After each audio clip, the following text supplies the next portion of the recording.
Hello, everybody, and welcome to the inaugural episode of TFT Tin Foil Talk. We are going to be talking about conspiracy theories here on FanSpeak, and it's going to have a lot of fun with that. And it's done in pure fun and joy. This has nothing to do with trying to convince anyone to do anything. Anyway, there's our disclaimer. Hello, everybody, and welcome to the inaugural episode of TFT Tin Foil Talk.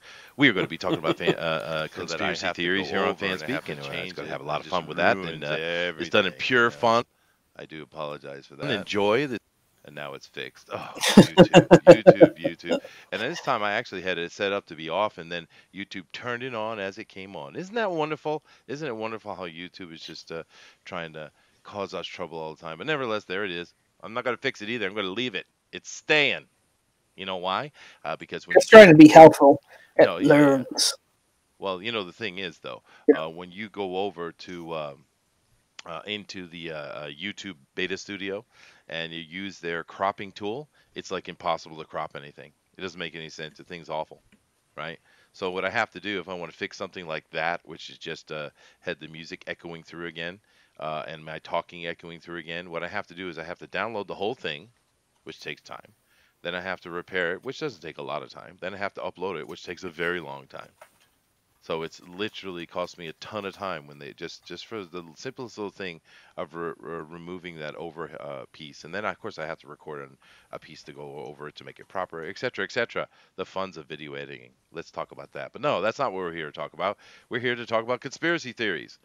Before we get into that, just want to say thank you to everyone who's joining us.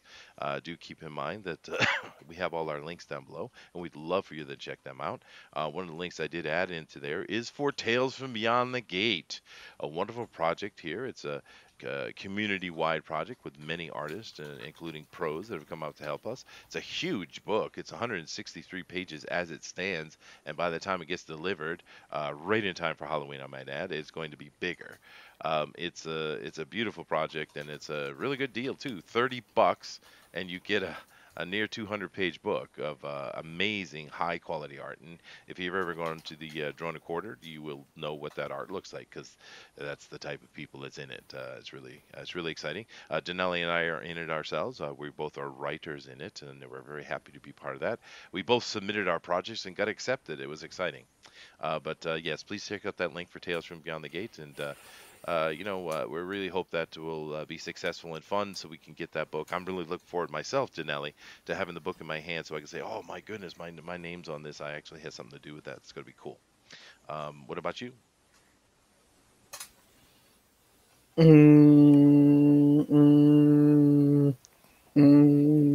I think we lost out from not naming our things from stacks. Tales from Beyond the Stacks. Oh yes, and having naked girls on the cover. Yeah, naked girls on the cover usually help. That's true.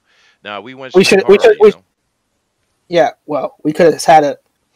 Well, isn't horror like where you get all the cheesecakes on there? We should have just gone full blown cheesecake from the get go. Horror is well known for having all this cheesecake. Yeah, absolutely. Goodness gracious.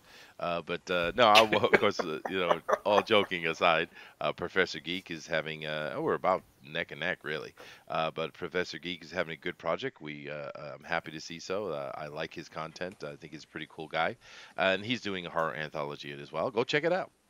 Tales from Beyond the Stack, or Tales from the Stack. So they are very similar. Right. They're both horror anthologies, and it is complete coincidence they came out at the same time, by the way.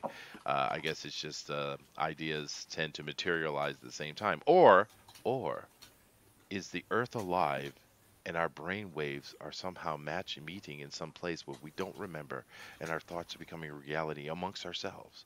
Maybe it is the conscious collective. Yeah. You've been watching too much History Channel. Maybe. But you don't have it. But you don't have that, so you can't blame it on the History Channel because you're in Japan. That's right. I don't have the History Channel. But I was trying to make a joke about conspiracy theories, Denali. But he was trying. He was trying. Thank you. That's the optimal word, try. See what I have to deal with, folks. See what I get? I just get abused daily here. And all of my love just gets ignored and abused. Vailnit loves me though. Yep. Vailnit's here. Vailnit says, "Hail Caesar, hail Raven, Kick Nasser. We have a stretch goal for that, by the way. But Yep. And do remember, we are for this book. It's not going to be an itty bitty 46 pages. It's going to be a monster book of 180s, maybe 200 once this project settles. So yeah, it's going to be yeah, a big book. You're getting most for your buck. that's true, and the art is all stellar too. So it's really good, and I Who might cares say the about the writing is art? pretty good too. The writing could be pretty good Writing is too. where it's at. The writing is Forget where it's the at. Yeah. artist. Yeah. Anyway, we're let's not we'll come back to that a little bit later because here today we're going to be talking about conspiracy theories now. Um, during the show. Of course, thank you for subscribing and hitting the like button. As I see, Cablon is responding to us on that, and but also hitting that share button is very, very helpful. And we hope you guys do that. Get everybody, as many people as we can in here today, because I think it's going to be a fun conversation. And just keep in mind today, of course, you listen along, but we want to hear your opinions too, guys. Definitely, particularly with this show. I mean, throw in the chat there what you think. Give us opinions. Hey, mention something maybe we forgot because today we're going to be very general about it. But who knows what tangents we'll go off on. But today we're mainly just going to be talking about a list of conspiracy theories as they are. All right, and we're going to jump right into that. And I'm going to come over here and share with the panel so they can see everything. And I heard Thunder rubbing his hands as he gets ready and excited for it, which I agree, sir. I agree. All right, here we go. Now, here's our list of conspiracies. Now, you notice over here on the side they have the American dollar, even before we get started, and they say the eye of providence or the all-seeing eye of God, seen here on the U.S. $1 bill, has been taken by some to be evidence of a conspiracy involving the founders of the United States and the Illuminati. Well, now, that is an interesting one just to start right off there. We do know that the Illuminati existed at that time. George Washington wrote about them.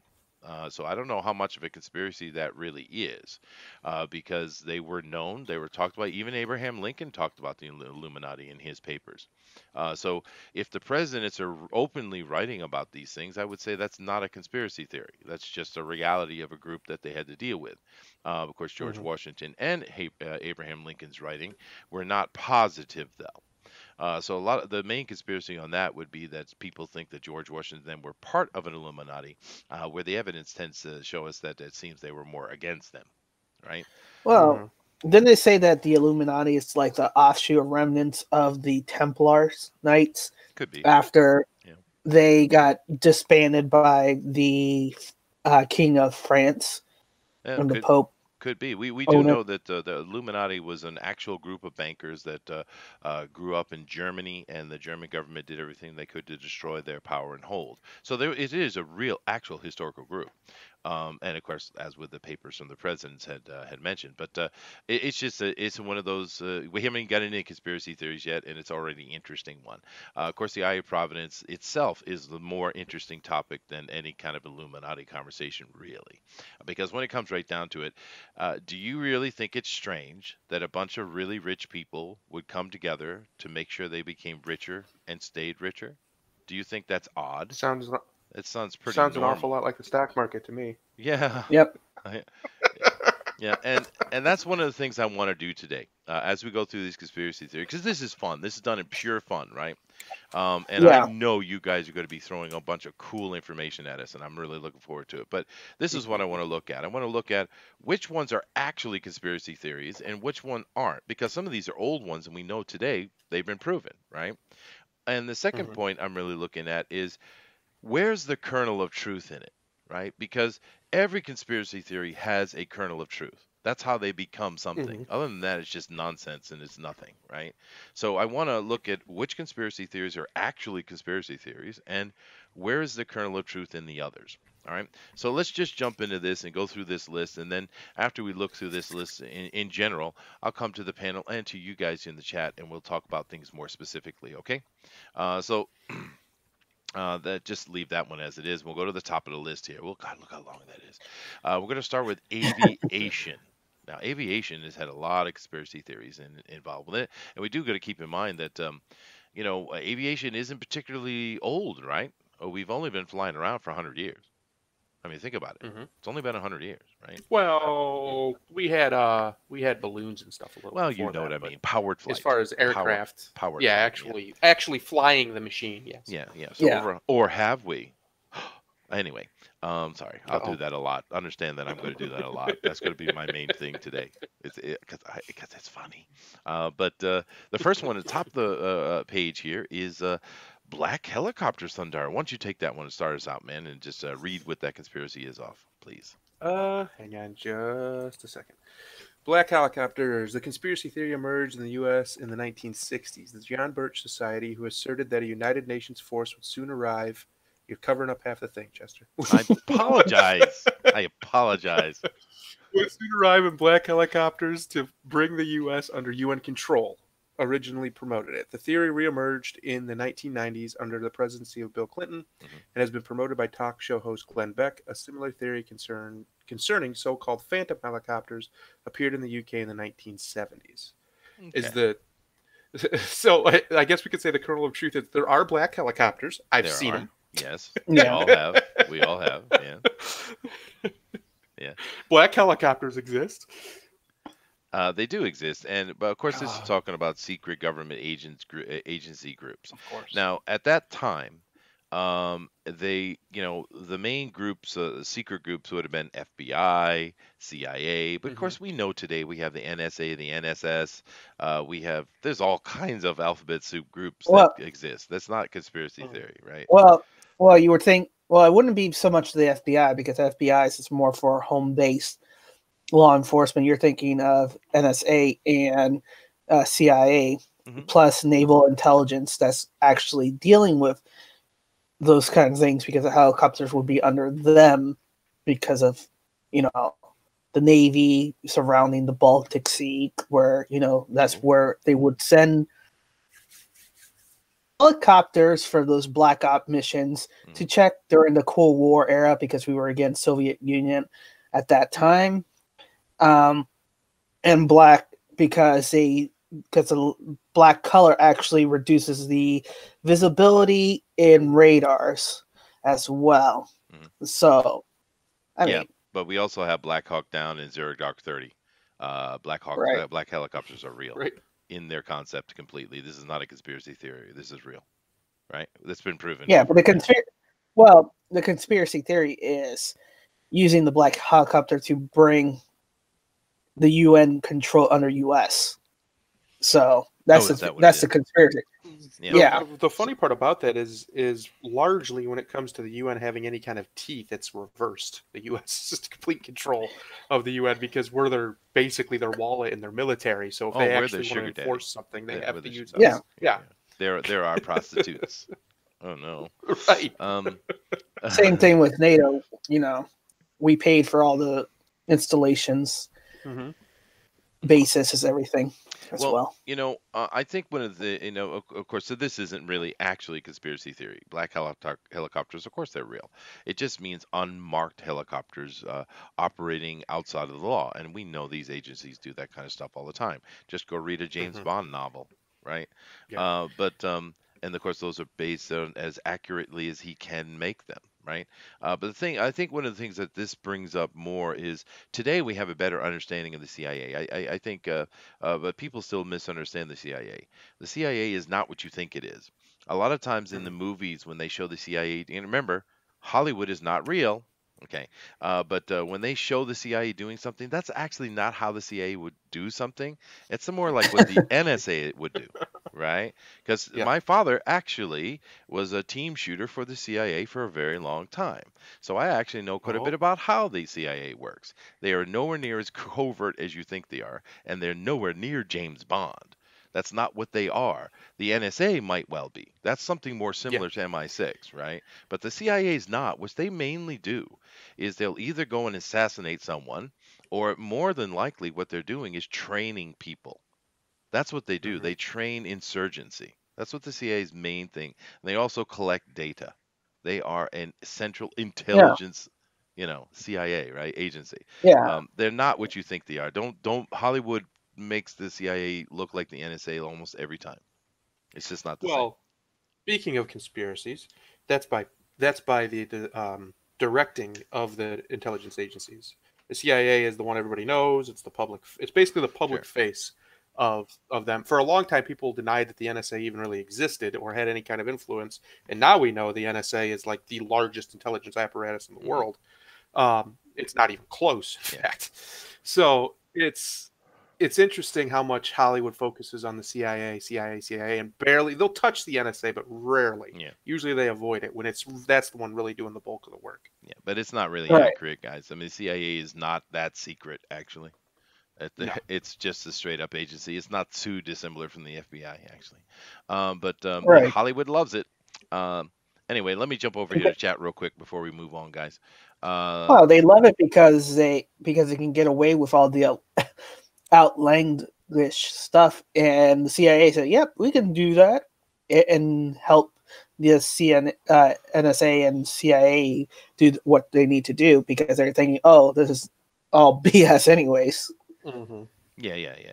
I mean, they just do their stuff, and they actually will have more actual connection to the Pentagon and military operations. It's not strange to have a CIA team or group with a military, in with them right there, and it's not secret. Everyone knows, oh, that's a CIA attachment, right? They're not hidden. It's not like NSA or Yeah. something, which are supposed to be very secret thing.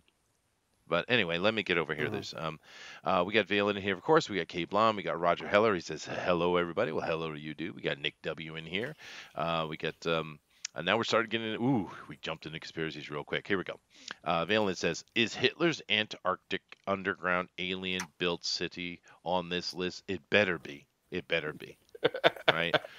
Comic Book Bob says there was so many Freemasons on government, it's ridiculous, dude. You have a you have at least at least one Freemason on this very FanSpeak. Uh-huh. So Freemasons are everyone. Once again, there's a lot of conspiracy around them, and some is deserved and some isn't. Can't Uh, believe you outed Booster like that. Goodness gracious, yeah. Well, no, he's outed himself. DeWolf is openly a Mason, right? Yes. But yeah, we do. So they're not exactly what you think of. Hunter S. Thompson. Yeah, now that is an interesting story right there. I don't know if that's a conspiracy theory or just a mystery, though. That is a good one, though. Comic Book Bob says Freemason iconography is all over Washington. That is true. That is very, very true. Nick W says there was a magic bullet. It was forged by Illuminati mystics to prevent us from learning the truth. The question. Yes, excellent. I do like that comic character, actually. K Blonde says JLU reference. Oh, I don't know. That's a little above me there, Thundera. Can you help me out with JLU? What is that? I believe he means Justice League, whatever it Unlimited? was. Unlimited? Yeah, Unlimited. Yeah. I I believe see. that's what he's talking about. I The see. I see. question was on there. Comic Book Bob says, "Oh God, please no chemtrails BS." Well, there might be. There might be. Okay. K Blonde, there is no such thing as paranoia. Your worst fears can come true at any moment. Hunter S. Thompson. Nick W. Conspiracy. Singular. The question. Oh no, there's a lot of DC reference going on here. Comic book bug, man. If you want to read a comic book with a load of conspiracy stuff, read The Invisibles. Yeah, no, that's a really good comic run actually. The question was my favorite character on that show, says K Blonde. Comic book bog is continuing here, and he says Jeffrey Combs did the voice. Great stuff. All right. Shadow government stuff. Aloha, everybody. Hello, the DJD show. CIA is more logistics than anything else. Yeah, that's what I mean. They're not. They're nowhere near as cool as you think. Trust me. Well, they also like to run drug smuggling operations. They do a lot of that. They do that kind of stuff, but I mean, my dad's experience was back in the '70s, and they were doing a lot of Mhm. stuff in South America. No, of course, they're not going to talk about it, but they're just not this cool, super hidden secret agent man thing. It's just not what it is, right? No, we Um, wouldn't know their name if they were. that's right, that's right. And They I wouldn't. wouldn't Why know, would I you wouldn't even know that that's what my dad did if that was the truth, right? Right. Right. I mean, Exactly. there's classified things I'm sure he can't talk about, but it's not like that. They're just a sharp knife in the war chest is all it is. Nick Hmm. W. Chester still doesn't explain Tom King's psyop at DC Comics, dude. That is a psyop. I think that's a real conspiracy. I'm on board with you, dude. Model 3 says, "Good evening." Well, hello, Model 3. Nice to see you. All right, now I've caught up with the chat, which is awesome. Now we're going to plow on here for a little bit, but you guys definitely put yourself in the chat and we'll come back and catch up for sure. But we're going to get through a few of them here. Next one, Denali. This one's all you, dude. This is definitely all you. The chemtrails, Hmm. also known as SLAP, secret large-scale astro Atmospheric. atmospheric program. This series alleged that the water concentration trails, contrails, from aircraft consists of chemical or biological agents or contains a supposedly toxic mint of aluminum, strontium, and barium under secret government policy. Or an estimated 17% of people globally believe that the theory to be true or partially true. In 2016, the Carnegie Institution for Science published the first ever peer-reviewed study of chemtrail theory. Here's the real conspiracy. Any peer review studies actually it's not really peer reviews, it's actually done by interns and grad students trying to do it. So it's not even really peer review. I love how Denali was reading my mind. I was literally rolling my eyes. Oh, peer review. 70, yeah. Well, that's really what's going on. A lot of what's supposed to be peer review paper are not really peer reviews. They're actually done by exactly by students and been actually found out in the recent years. Yeah, no, it's the same thing with the global warming thing. They said Yep. 95% of scientists agree with global warming. Yeah, no, you sent it out to thousands of them, and like 100 of them got back to you, right?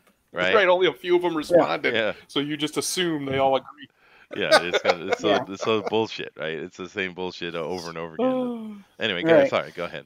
Yeah. 76 out of 77 participating won't even bother answering it.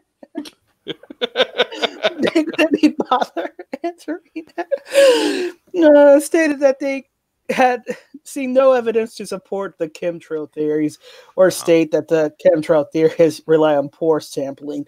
As climate change becomes more imminent and engineer becomes more salient, website promoting conspiracy theories about geoengineer incorporating chemtrail have become more widespread. Yep. The most truthful statement out of the whole thing. Now, here's the thing, though, because I'm in an actually interesting position because I live in Japan. I don't live in America, right? And this is very much an American thing. This conspiracy theory, right? But here's the thing, though. Now, I live in a little teeny village, as I've told you guys before, and it's literally a village. But this village just happens to be at a point on the island of Kyushu that is a nexus for all aircraft travel coming out of Kyushu. So whether it become Fukuoka or Nagasaki or Kumamoto or wherever, they all come to this point before heading over to Honshu. So every airplane that comes out of this island goes over this village. It's just coincidence that is true. So we see airplanes all the time. At nighttime, particularly, it's a lot easier to see them.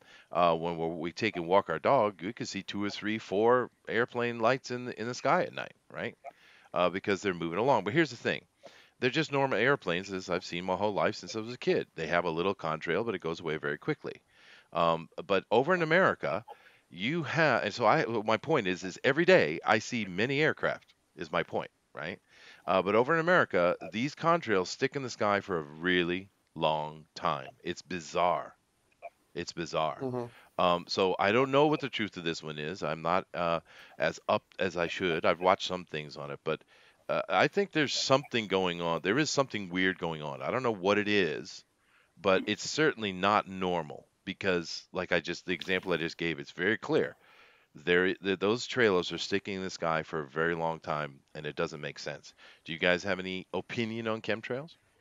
Well, here's the weird thing about it is they admit that they've planned to do this. Now, whether they've done it or not, I don't know. But you can find interviews with MIT scientists and all these other people who are geoengineers, and they admit that they've come up with plans for this to basically put aluminum and barium and strontium in the sky in small little particles to try and deflect some of the sun's rays. And if they did that enough, they think that they could lower the temperature of the planet. Um, the problem is those are extremely toxic metals, and if they did that, they would probably poison the entire planet too. Uh, Yeah, it seems so I odd. don't know, Yeah. but it is interesting that they'll talk about it openly and say that it's something they've been considering to try, like they've been trying to pitch it to governments and stuff.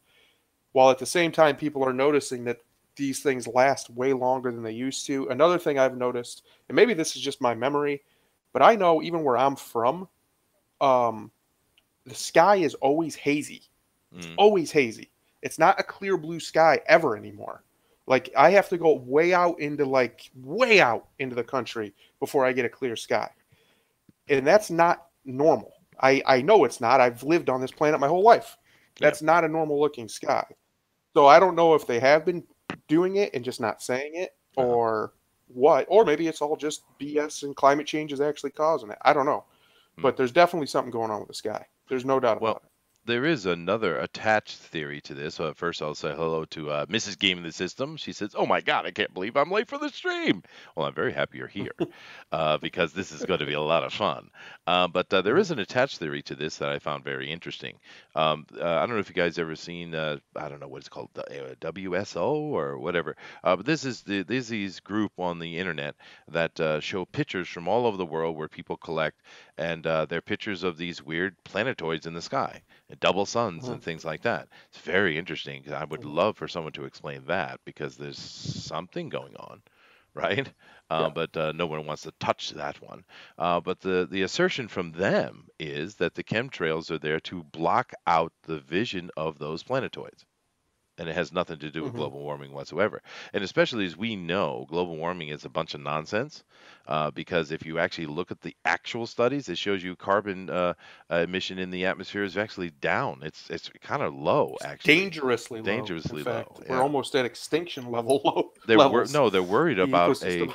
a reaction coming out of the ocean from Hmm. because of that actually. So it's Yeah. literally the opposite of what they say. But hey, government, we know Al Gore did that to make money and tax us for the air. That's what it comes down to. Think about Well, what you're taxed for. You're exactly. taxed Here's for the your thing: is how water. you know it's yes. Is all their solutions are just to raise taxes. Yeah, it's just Come another. on, man. Well, that's all global warming is. It is to tax you for breathing. It's to tax Yeah, the air. it's come on. They taxed your water, they taxed your cars. You don't own anything. You think you own something? You own nothing. No. If you don't pay Mm-mm. tax on it, you know what? They take it from you. That means you don't own it. You don't own Exactly. the land you think you have. You don't own a house. You don't own your car. The only thing you own is the shirt on your back because they don't care about that. But hey, maybe one day they will. That's the reality we live in. You're not free. You don't own anything. You don't have anything. That's just the reality of it. But hey, if life is happy, it doesn't really matter, I guess. But I'm just kind of curious about the whole planet thing because I found that one very fascinating because there's a Hmm. lot of really cool pictures from around the planet, and there's been examples that have been on like news shows, and they were Hmm. showing double suns or some weird moon, colored moon hanging in the back, and they didn't even know it. They were doing some, going to John down at the on Nandaga Street, whatever. They just happened to catch it. I mean, that's fascinating conspiracy theory, actually. I don't know if that's a conspiracy theory or just a mystery, though. See, that's the problem. How do we classify them as conspiracy theories just opposed to mysteries, right? Hmm. Yeah. I guess it would depend on motive. If you can ascribe a motive to some governmental or secret organization or something Hmm. causing it to happen or covering up that it's happening, then you could say it's a conspiracy theory. If you can't, then Yeah, I it guess would so. just be a Yeah. mystery. Why is that happening? Zach Hawkins is in here. He says, "Evening, folks." Well, evening, Zach. Roger Heller is here, and he says, "I own my body, Chester. So there." Well, that is true. Give You them do time. for now. For now. Anyway, chemtrails is certainly an interesting one, and we could definitely do a show or two or five on chemtrails actually, and that's Hmm. what we're doing here. We're sitting to look at these to see what the most interesting ones are, so we can maybe do some later shows on. Now this one here, the Varing Cargo Flight 967. This is one I don't know. Some of the Korean Air's ones we know, Malaysian Air, we know about these ones. I mean, those are they wouldn't shut up about these things on the news. But this one right here is from 1979. This disappearance of the very cargo flight 967 on the evening of the 30th of January 1979 has given rise to a number of conspiracy theories, mostly in Brazil. Okay. Investigations at the time yielded no result, and no effort to reveal the cause of the accident ensued. The theories concern the possible shooting down, I guess is how you should have written that. Wikipedia needs editing, of the aircraft by a hostile military such as the Soviets, especially due to the proximity of the intended flight path to Soviet airspace. Another source of speculation is the contents of the aircraft's cargo hold, which is believed by conspiracy theorists to have been loaded with a disassembled fighter jet that was targeted by the Soviet Union. None of these claims have been corroborated by any actual evidence, and to date, no declassified government records have shed any new light on these allegations of sabotage or of military action. However, delusional theories persist since no physical evidence pertaining to the fate of the aircraft or the crew involved has ever been found in the years since the airplane was last seen. Yeah, because that's massively delusional to think the Soviets would try and cover up shooting down an airplane. They would never do something like, what? I hate it when, especially Wikipedia, shouldn't have that to ever have a word like that on there, because they're supposed to be an aggregate site for information. That's opinion. Oh, no. Calling it a delusional theory is an opinion. Understand this list of conspiracy theories that's here on Wikipedia. This is calling anyone who believes in conspiracy theory an absolute moron. That's what they're doing here. Which is this hilarious, is opinion, it's propaganda. because how many have been proven, including, by the way, that was on here for years saying it was a conspiracy theory on Wikipedia, the Gulf of Tonkin, which was proved in 2005 that absolutely did not happen the way the United States government said it happened. It was on there for a decade or however long, saying it was a conspiracy theory, and they were completely proven wrong by a Freedom of Information Act request in 2005. So they can kick rocks, because conspiracies absolutely do happen. You should look for that grain of truth in them. I mean, obviously some people go crazy, but always look for that grain of truth, find it, and then see if there's any threads to pull there and find the actual truth. And it's calling people delusional doesn't help anything. And this one, especially when they're right. It is, and it's weird in this case because we know of another situation exactly like this that not only is well documented. There's been movies made about it where the Americas, I can't. The name of it just left me, but they had the spy plane over Soviet area and they shot it down and they put him on trial, right? The pilot, right? That is known. It's the same thing. So why is this delusional? That's dumb. It's not even a conspiracy theory. It's just a mysterious. It's just saying the Soviets did something. Yeah. Oh, really? Really? I don't believe it. They're over here in the chat talking about cloud seeding, which that is actually a thing. We know that. Eric N. Boyd says, "I ate 2 Taco Bell chalupas. Left a chemtrail that lasted for days." Yes, I know, dude. Those are dangerous. Save the sauce packets. You can survive for 5 days. True story. Was in the news recently. Yeah. Okay, here we go. And a dog. Okay. These other ones we don't need to cover because everybody knows these things. They crashed somewhere, and it just I don't know why they got all crazy about these Malaysian airline things, but they did. But it's just unfortunate situation. I really don't think there's any actual conspiracy theory to it. But hey, it's in the aviation section. Let's move over to business and industry. However, we'll get to it. Well, Denali, once you do the Deepwater Horizon, which of course all of us of a certain age remember this quite well. Go ahead, dude. Multiple conspiracy theories pertaining to a fatal oil rig industrial accident in 2010 in the Gulf of Mexico, alleging sabotage by those seeking to promote environmentalism or strike by North Korea or Russian submarines. Elements of such theories have been suggested or promoted by U.S. radio host Rush Limbaugh. Rush Limbaugh, yay! I love him, man. He's awesome. Rushball. I love Rush, man. He's so much fun. He's so much fun. He is fun. And if you don't believe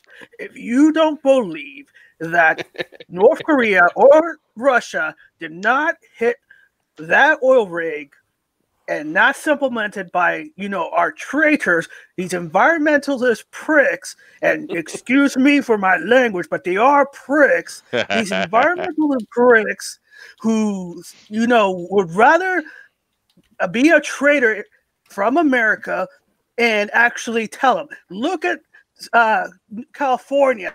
They have people telling Californians to break off into their own country. Most of us wish they do, but not helping the Russians, we don't. Oh, there you go. So you're telling me that environmentalists, with the help of North Korea and Russians, they did this and did it because they want the Democrats to win. And that's the end of the line. Wow. Okay. You I think you had a little bit of a moment there. Yeah. Yeah. That was really Uh, deep. well, That well, was you went really deep yeah. there. That was like Family Guy Yeah. deep. Right. Yeah, but no, I love Rush Limbaugh. He's fun. But here's the thing about that. Of course, we all remember the Deepwater Horizon, but I never knew there was any conspiracy theories attached to it. I just thought it was an accident, and it was a bad one. Yeah. And a lot of people, a lot of money lost, a lot of people got in trouble for it. But hey, Oh yeah. conspiracy theory. Yeah. Yeah. This is where all the Brent commercial sorry videos came from. Remember where the CEO was saying, "I'm sorry. Yeah, We no, are of course. sorry." No, we remember it very I'm like, clearly, but I never heard of any conspiracy theory with it. I guess I had stopped watching Rush at that time.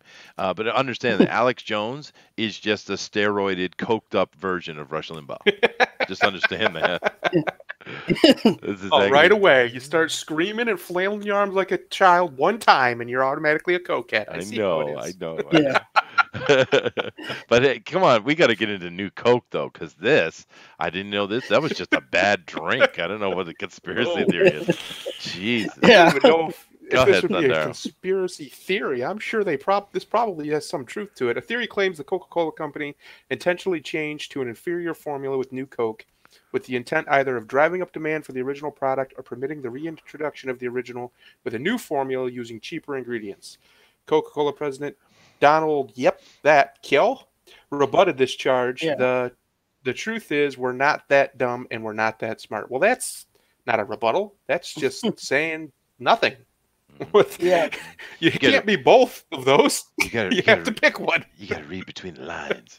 You got to read between the lines. Right. No, No wonder there's a conspiracy when you say crap like that. Yeah. No, I think New Coke just sucked. It just sucked, and they I failed. think it was somebody was highly overpaid, either in marketing or in their engineering for their product, and they needed to push it out, and they tried it, and they went all in on it, and it failed. I don't really think it was any intentional scheme. Well, you also have to remember this was between 1985 and 2002 with the new Coke. What was being very more popular than Coca-Cola at that time was Pepsi, and especially in the international markets, which I'm pretty sure this is what the new Coke was challenging, the Pepsi, because if you taste Pepsi and you taste Coke, Coke has a stronger bite compared to the sweeter Pepsi. So, and you taste the new Coke, and it's really sweet enough that it's a little bit more sweeter than the Pepsi, which people like. I don't want a sweet Coke. I just want the regular Coke. Yeah, but see, I drink soda like twice a year, so it doesn't really mean anything to me. But I do know that the new Coke gave us a rise to Diet Coke, which is the superior flavor for Coca-Cola. Oh no! Yeah, no, Diet Coke is definitely tastes better. It's not a rumor. I prefer it. Boom. U.S. market. Boomer. Boomer. Okay. Model 3 does have an interesting comment here. I think this is from your Rush Limbaugh impersonation there, Denelli. He says, I can almost hear Denelli's painkiller addiction. Oh no! Oh no! Bill from Argos Creation says they made it sweeter to be closer to the taste of Pepsi. Yeah, that's what Denali just said. Because Coke lost the national taste test. I see. But it doesn't matter. Coke won in the end. I mean, they absolutely dominate. Like McDonald's, the inferior one. Goodness gracious. See, that's interesting because I didn't even know those were conspiracy theories. But now, this right here, I'm not going to read this whole thing. We're just going to kind of, this subject, deaths and disappearances is all over the place. Even going back to the conspiracy over Emperor Nero and his death. But there are a ton of them in here. The only one I'm actually going to mention offhand to cover this section is this Kennedy one because this one is attached, of course, to another conspiracy theory, which I absolutely love. It's really a lot of fun. The Mandela Effect. And the Mm-hmm. Mandela Effect is quite an interesting one. And some of them are silly, and some of them are like, yeah, okay, they just changed their advertisement and didn't want everyone, who knows. Also, Google is kind of in charge of the world these days, and I think there's someone over there messing with things because either they think it's funny or they have some kind of agenda. But the Kennedy thing is actually very interesting because here's the thing. I grew up through the 70s, of course, and I remember the Zapruder film quite well. And here's the thing: that governor or mayor, I think it was a governor. That governor and his wife, they were in a white car by themselves, a separate vehicle. But now all of a sudden, Mm-hmm. the Zapruder film shows them in the same car with the Kennedys. That's not true. I remember very clearly that the Kennedys were in their own car, and then there was a kind of white, almost same model car following behind it that had the governor and his wife in it. I remember it very clearly. Right now, you can go find video of them in that car. By the way, so Mm-hmm. somebody's messing with something. I don't know the purpose of putting them in the vehicle with it. And also, it's different because before, when Kennedy got shot, she almost immediately was ducking out that vehicle, and one of the Secret Service guys literally had to kind of jump on the hood, the trunk, and push her back in the car. To get Mm-hmm. him out of there, I remember it very clear. Now the film looks almost like she shot him. So Yeah, I yeah. don't, There's even that's even part of some of the conspiracy theories is she shot him. yeah, but She see, was the tired thing of his is, cheating or whatever, and but just blew his this brains out right there for that somebody reason. has changed the Zapruder film. Someone has changed it intentionally for whatever purpose. I don't know, but that's not a I don't know if that has anything to do with the Mandela effect, but it's obviously different. So for Mm-hmm. me, I mean, it's clearly different. And anyone of a certain age is going to know it's different. Now, the younger generation is just going to see it and think, well, that's what it is. But the rest of us, like, no, no, no, no. I remember that film very clearly. I mean, I don't think the younger people understand how big an impact the death of Kennedy, the shooting, assassination of Kennedy, had on on America. It was Mm-hmm. huge and monumental moment. It changed the landscape of the country, the psychological landscape of the country. And the younger people, I don't think, get this. And to be go and mess with that film like that, I don't know who's done that, but that is not appropriate. That is very, I don't very, think the very. younger What? Someone said something and then cut out. that was George. That was George. interesting. There's a conspiracy theory there. George was silenced. He had the truth for us. But I'm just saying, someone went and messed with that tape. And I'm assuming they work for Google. And I don't know their purpose or intention behind that. Well, whatever you want to talk about Mandela or whatever. It's somebody messed with that film, obviously. Um, and the Yeah. Continental stuff, I can explain that one, but I won't get into that until we get there. I'll get back to you in a minute, second, Thunder. Let me come over real fix. George says fix is in. Argo says he already mentioned that. Eric says no, Chester.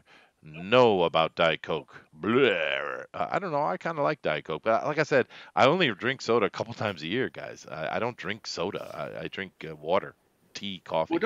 don't you guys have all kinds of weird carbonated drinks Oh over there God. too? Oh Like God. aren't technically soda, Oh yeah. No, it's horrible, dude. It's like absolutely milk or disgusting. something in there? No, Isn't that like carbonated milk over there? it's so deep. It's so much deeper than you think, dude. Go to the potato.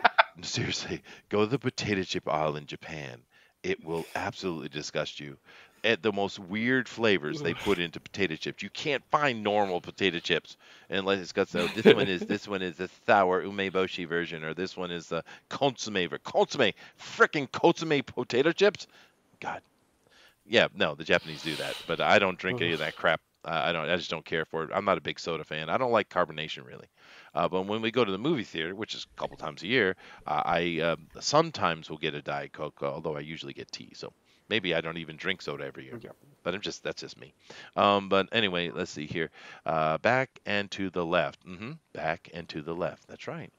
Jeffrey Hughes, this is all Flash's fault. I bet it is, dude. Come Book Bob says, guys, didn't you watch Umbrella Academy? It was So you're Oswald. blaming Ezra Miller. Yeah, I of course, see. it's always Ezra Miller's fault. Model 3's absolutely. The Zapruder film has been changed. Yes, it has. It was edited by somebody. Something was done to the background as well. Yeah. The grassy area of the far side of the limo, etc., etc. Yeah, no, dude. Someone has changed that film. Whatever. I don't care. The Mandela Effect theory to aside, someone has absolutely changed that video for whatever nefarious purposes, or maybe they're just Hmm. messing with people. I don't know. But the film is, and that vehicle doesn't It's even exist, man. You can it's a go to the time travel museum. troll. Yeah, but He's just out there it could messing be. with It people. could be, right? But you can see the actual vehicle sitting in a museum, right? And it doesn't have 6 seats. It's not this vehicle. It has Yeah. just the normal 2 seat. You Well, can go here's look what I in the was going museum. to say. Is I remember a huge conspiracy theory about him was that he was obviously there was more than one shooter, but that he wasn't hit by whoever was shooting from afar, and that the driver turned around and shot him real quick in the head. And the way he goes back would make sense from the driver. But that theory basically went away when they started showing people this image with the 6 seats because the driver would never be able to do it. I mean, he might have been able to, but it would have been a lot harder with two other people in the way. But I remember, I mean, I used to watch that film back in the day when the internet first started coming around, and I know there wasn't 6 seats in that car. There was No, two. They no, were there was right two. up front. It was just a normal looking convertible. In fact, one of my thoughts was, why would you put the president in such an obvious place? Like, he's wide open. There's no way you could stop a sniper from that. Um, and lo and behold, but there's clearly been either some sort of tampering with the footage, Hmm. or maybe somehow all of our memories are wrong. But regardless, this vehicle doesn't exist. I've never seen anybody who's found an actual picture of it besides this picture right here that's supposedly real on Wikipedia.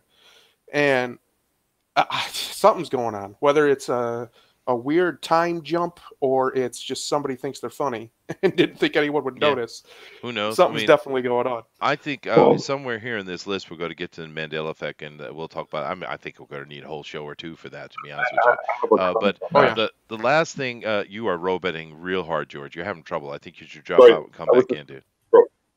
Sorry, I was clearing my throat. Oh, okay. Well, that oh helped. yeah.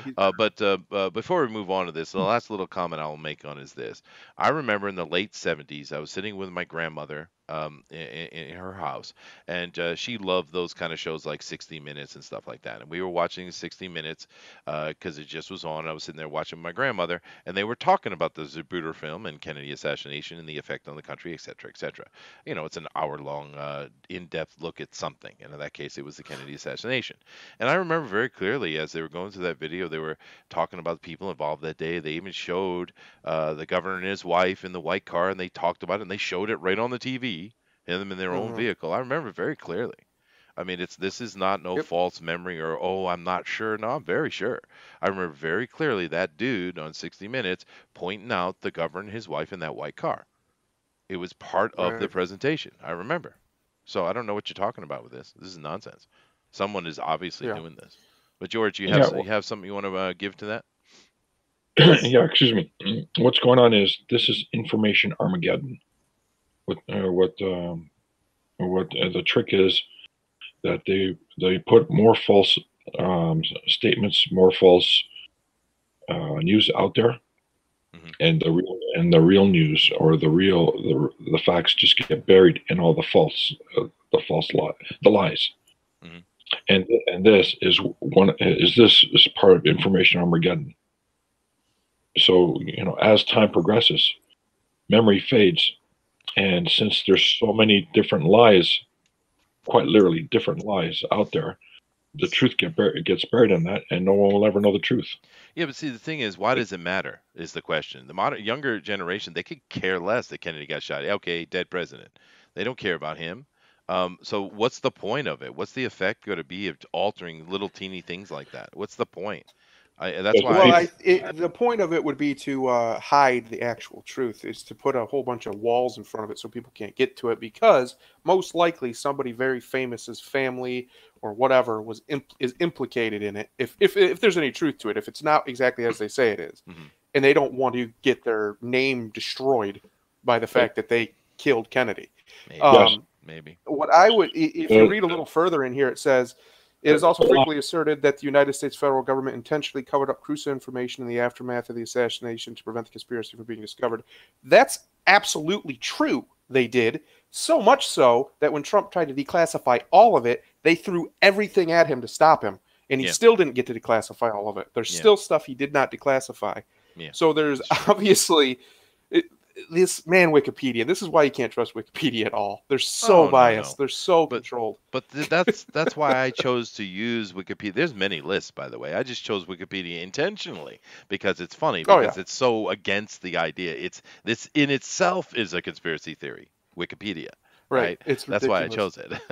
But whatever. I mean, the Kennedy situation. Whatever is going on with that, something odd is going on. There's a lot of things here. I don't know why Comic Book Bob is over in the chat saying things like mayonnaise ice cream, but I'm pretty sure I'm going to have to kick you out, dude. Pretty sure. All right, let's come over here. Now, this next one, we got to go through this real quick, guys. We're going to go into the other ones I think are more interesting. But economics and society. New World Order. Now, I don't know why this is here, because every current leader of the world has used the term New World Order multiple times. This is not a conspiracy theory. This isn't even a mystery. They talk about the New World Order all the time. It is part of the progressive movement. And a lot of you guys say, well, the Bushes said it. But the Bushes are rhinos. They're not real Republicans. They're not. Right? So, I mean, it's just a catchy phrase. Technically, this has happened all throughout history. There have been new world orders. The British Empire was a new world order for the world. Before that, you had all the French Empire, and you can go all the way back. So it's a weird collection of words to call an organization or something. And then it's obvious that this exists, even if even if it's not called that, because yes, a group of incredibly powerful, wealthy people who influence industry and governments exists. Duh, they always have. They're called the really rich people in the world. They've always existed. It's not like it's some grand conspiracy to think that they would get together and make treaties that affect everybody, because of course they do. So I don't really think I don't consider this a conspiracy theory at all. It just is. No. And understand, we went under 24 years of liberal politics have been controlling in America. It's only and the new guy, just Trump fella, he's a liberal too, right? He's just a more business savvy liberal, right? He's not a Republican. That's what makes it so funny when the Democrats lost their mind about him, because he is one of them, really. He's just not progressive, right? But America has been under the control of liberal ideals for a very, very long time. And that's why the country's so screwed up, right? Because conservative people don't do things like, start wars that hasn't been brought to them, or waste money, or do those kind of things. That's what a conservative, by definition, conservative means, right? Oh man. Anyway, so New World Order to me is not actually a conspiracy. It's of course. Now the next ones are very interesting. However, Denali, why don't you take the Denver airport? Ooh, hello, Bethany, by the way. Some theorists believe that the Denver International Airport stands above an underground city, which serves as a headquarters for the New World Order. WCW wants a word with you. Theorists cite that the airport unusual large size, its distance from Denver city center, as well as assortment alleged messianic or satanic symbols in a set of murals, which include depiction of war and death. Well, first of all, this one opens us up to the underground lizard communities, which is always a wonderful conspiracy. No, brother, it's the New World Order. Well, I lived in Denver when this was being built, and part of the theory was that there was so much money put into this, and it was an insane amount of money, and a lot of underground excavation was done. It was all supposed to be for this state-of-the-art baggage system, which incidentally broke down for years after the airport opened. So it was just millions and hundreds of millions of dollars back in the 90s were dropped into this split thing. And no one could really, I mean, from what I remember, the conspiracy wasn't that much money to build something that didn't work. So that was part of why it was so state-of-the-art they couldn't find anybody to fix it. All right. Yeah. Well, no, I think what is lent to the Denver conspiracy, the Denver airport conspiracy, is the creepy murals and the weird statues. That's what, it's just like with CERN, they have that, statue of Shiva out front. Why? It doesn't make sense. And Denver airport's got some weird, creepy stuff. Yeah, it does. In fact, we should actually do a whole thing on that and just show some of that. We could. It's really weird. It'll creep people out. And that's actually what we're doing here today, guys. We're thinking about which of these we want to cover in its own independent show and just dive deep into it, right? And the Denver airport is creepy, and that's an interesting one. It is an interesting one. Cool. Thundero, why don't you take the next one? Because, well, no, I don't think we should take this one. I was hoping you'd let me. I was hoping you'd let me talk about my favorite George in the world. Yeah, but is it Mr. a conspiracy theory? Is it a conspiracy theory, though? No! It's not. Yeah. Mr. George Soros, Hungarian-American investor George Soros, has been the subject of conspiracy theories since the 90s. Soros has used his wealth to promote various political, social, educational, and scientific causes. Grants totaling an estimated $11 billion up to 2016. However, theories tend to assert that Soros is in control of a large portion of the world's wealth and governments, and that he secretly funds a large range of persons and organizations for nefarious purposes such as Antifa, which he does, which the conspiracy is alleged to be a single far-left militant group. Such ideas have been promoted by Donald Trump, Bill O'Reilly, Roy Moore, Alex Jones, Arizona Congressman Paul Gosar, that's an awesome name, Breitbart News, and cartoonist Ben Garrison. Soros conspiracy theories are sometimes linked to anti-Semitic, of course they are, conspiracy theories. Because if you call one Jew bad, you must be calling them all bad. Yeah. That's ridiculous. All right. Now, George Soros could be the subject of a show, but I don't know. Because here's the thing, and they don't even bother to mention this in this little section. George Soros was a Nazi sympathizer, right? So he's actually a traitor to the Jewish people. He's not a defendant of them, for one. Two, he absolutely does fund Antifa and stuff. This is not a conspiracy. It's been overly proven many times, right? He repeatedly he absolutely works against any kind of conservative movement that's trying to conserve things because he's a communist. This is not a conspiracy theory at all. George Soros is exactly that.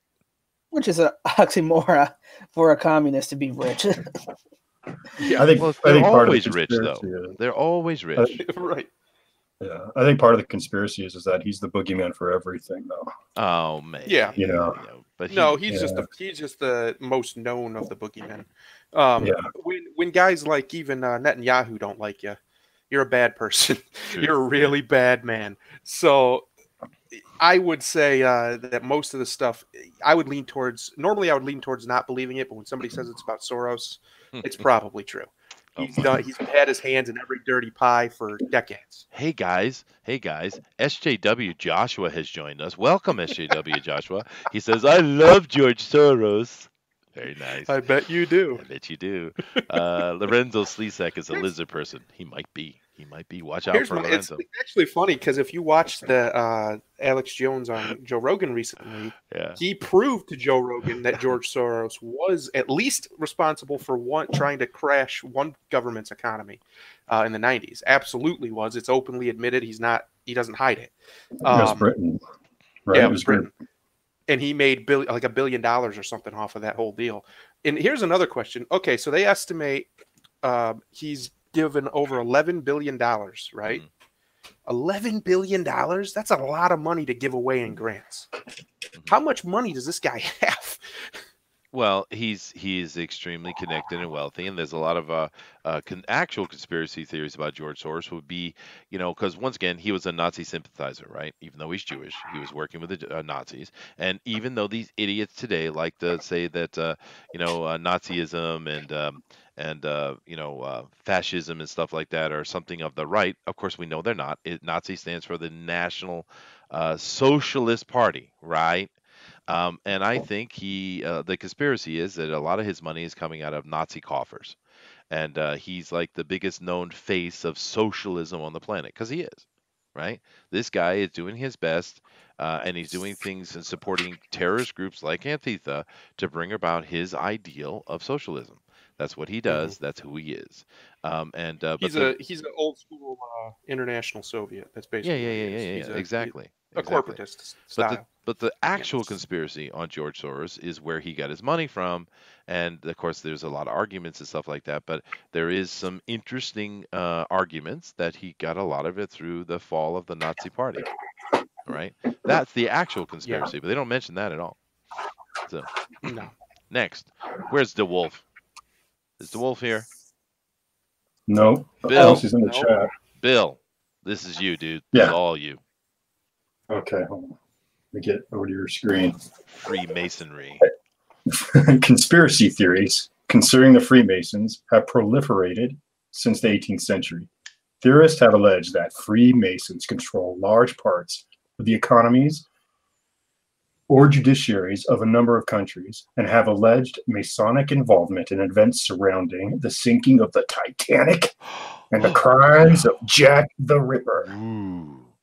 Notable among theorists have been American inventor Samuel Morse, who in 1835 published a book of his own conspiracy theories. Freemason, actually, that would be a good show. It's just Samuel Morse. That's Freemason conspiracy theories also have been linked to certain anti-Semitic conspiracy theories. Anti-Semitic. How come that word keeps coming up throughout Wikipedia here? How come? I wonder. Because that's one of their, especially nowadays, that's one of their big gotchas to get you to quit question. You're being anti-Semitic. What? Oh, what? You think that's bad? Go to Europe and say anything even slightly negative about the Jews. They'll throw you in jail. I mean, the Jews have got you think they control Hollywood. They got a death grip on Europe, man. Right? And of course, that's another conspiracy theory that isn't a conspiracy theory. The Jews absolutely control Hollywood and media. What are you talking about? Just go look at a list of people who own stuff. Look at the people on the shows and all the producers. They're all got Jewish last names for a reason. Which is, in and of itself isn't really a problem. But the real problem is the American Jewish community, for the most part, particularly those that are in Hollywood, have absolutely lost their faith. They have no faith whatsoever. And not only have they lost their faith, they've gone to a satanic version of their faith. And they have picked up some very nasty habits. I don't know what happened to them. I mean, I'm sure I could do some research and figure it out. But I don't really have time to get into something like that. It's funny how many people have, speaking of conspiracies, is the big Jewish conspiracy, how they control everything. It's funny how people lump them all together as one unit when there are very far right-wing Jews who are 100%. I mean, they're like Nazi Jews, literally. They literally think Jews are supremacists or they're supreme things like Zionists. This. The Zionists are troublesome. Yeah. Yes. And there's also like more moderate right-wing Jews, which is be like you and me, and they're 100% full-blown, like, they're for liberty and they're for freeing people. It's just weird how so many of these groups get lumped together into one ball. Well, to be fair, you really shouldn't throw the Jews into one group, and it's very odd that we even use that term, because understand they're calling all Jews. They're basically meaning from the tribe of Judah, right? But there were 12 Hebrew tribes or Hyksos tribes, right? So it's odd that today we use the word Jew to universally account for them anyway, which we talked about that in another show a little bit where that came from. But of course, they're not all the same. You really need to break them into groups like the Zionist and the corporatist and things like that. Of course, it isn't fair in any situation to speak badly or even positively about an entire group, because it doesn't work like that. So that's not what we're doing. But the simple fact of the matter is the Jews that do control Hollywood have lost their damn mind. The Zionists in Europe are dangerous. And keep in mind that Europe itself, as it stands, if you name off those countries in your geography class, understand who built that, who made that. Why does Switzerland exist? Well, those are the Jews that built that. They supported the money, and their requirement for that was Switzerland. So don't even think about it. The Jews have been behind every bit of politics that has been going in the past 1,000 years in the Western world. So, that's a whole nother thing, and it has nothing to do with conspiracy whatsoever. Freemasons, however, we could have a nice, interesting conversation because we do have a Mason that is part of our group. It's true. It is true. So, And notice he's not here tonight to yes, answer. ooh, I do notice that. But actually, I think we might well have some other Masons amongst us as well. Oh no! What is this thing right here, though? What is this right here? Ust. I'm not even going to try to say that word. I just said it. Ust akil. I've never heard of that. No, I haven't either. It's considered theories in Turkey, a dominant public discourse during the late reign of Justice and Development Party, and recap Tayyip Erdogan, that's how you pronounce it, Erdogan with that mark over the G. 2014. Well, we know. I don't know what this is. I'm gonna pass it because it's Turkey and it's not us. But what I do know about this dude is he really wants to bring the Islamic State back to Turkey, where Ataturk himself had made them into a more modern country, and it's really unfortunate what's going on there. Next, espionage. Ooh, this one is interesting. Denali, Israel, animal spying. Conspiracy theories existing alleging that the Israel uses animal to conduct espionage or to attack people. These are often associated with conspiracy theories about Zionism. Matters of interest to theorists includes a series of shark attacks in Egypt in 2010. Oh my God. Sharknadoes. That's where it all came from. It makes sense. Land sharks. No, that double makes sense. Ooh, look at spying eagles even. Hezbollah. It must be true. Yeah, Hezbollah accusations of use of spying eagles in 2011 capture of a Griffin vulture carrying an Israelite labeled satellite tracking device. I've never heard of this one, but I love it. I love it. That one's pretty cool. That I is like cool, that dude. one. We got to look into that a little deeper. Absolutely. Well, it's interesting they don't mention it here because I've also heard that the Israeli military uses dogs that they've trained to rape female prisoners to somehow intimidate them, or I don't know what purpose that would be. But that would be another conspiracy theory involving animals. Why does Israel have so many animal conspiracy theories? That's interesting. I don't know. What's this Harold Wilson here? George, tell us about Harold Wilson. What is this? Is George still here? I'm here, but my screen can't read that clearly. Oh, okay. And Thundera, why don't you tell us about Harold Wilson, please? Harold Wilson. Numerous persons, including former MI5 officer Peter Wright and Soviet defector Anatoly Gilson, have alleged that British Prime Minister Harold Wilson was secretly a KGB spy. Historian Christopher Andrews had lamented that a number of people have been seduced by, that name is ridiculous, Gillison's fantasies. Never heard Russian that one people. before.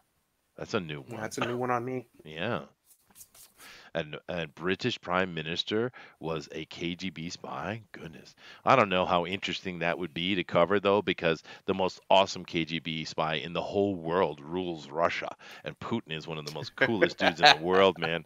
I love Putin, man, because he's like, yeah, in Russia, we just kill you. F off.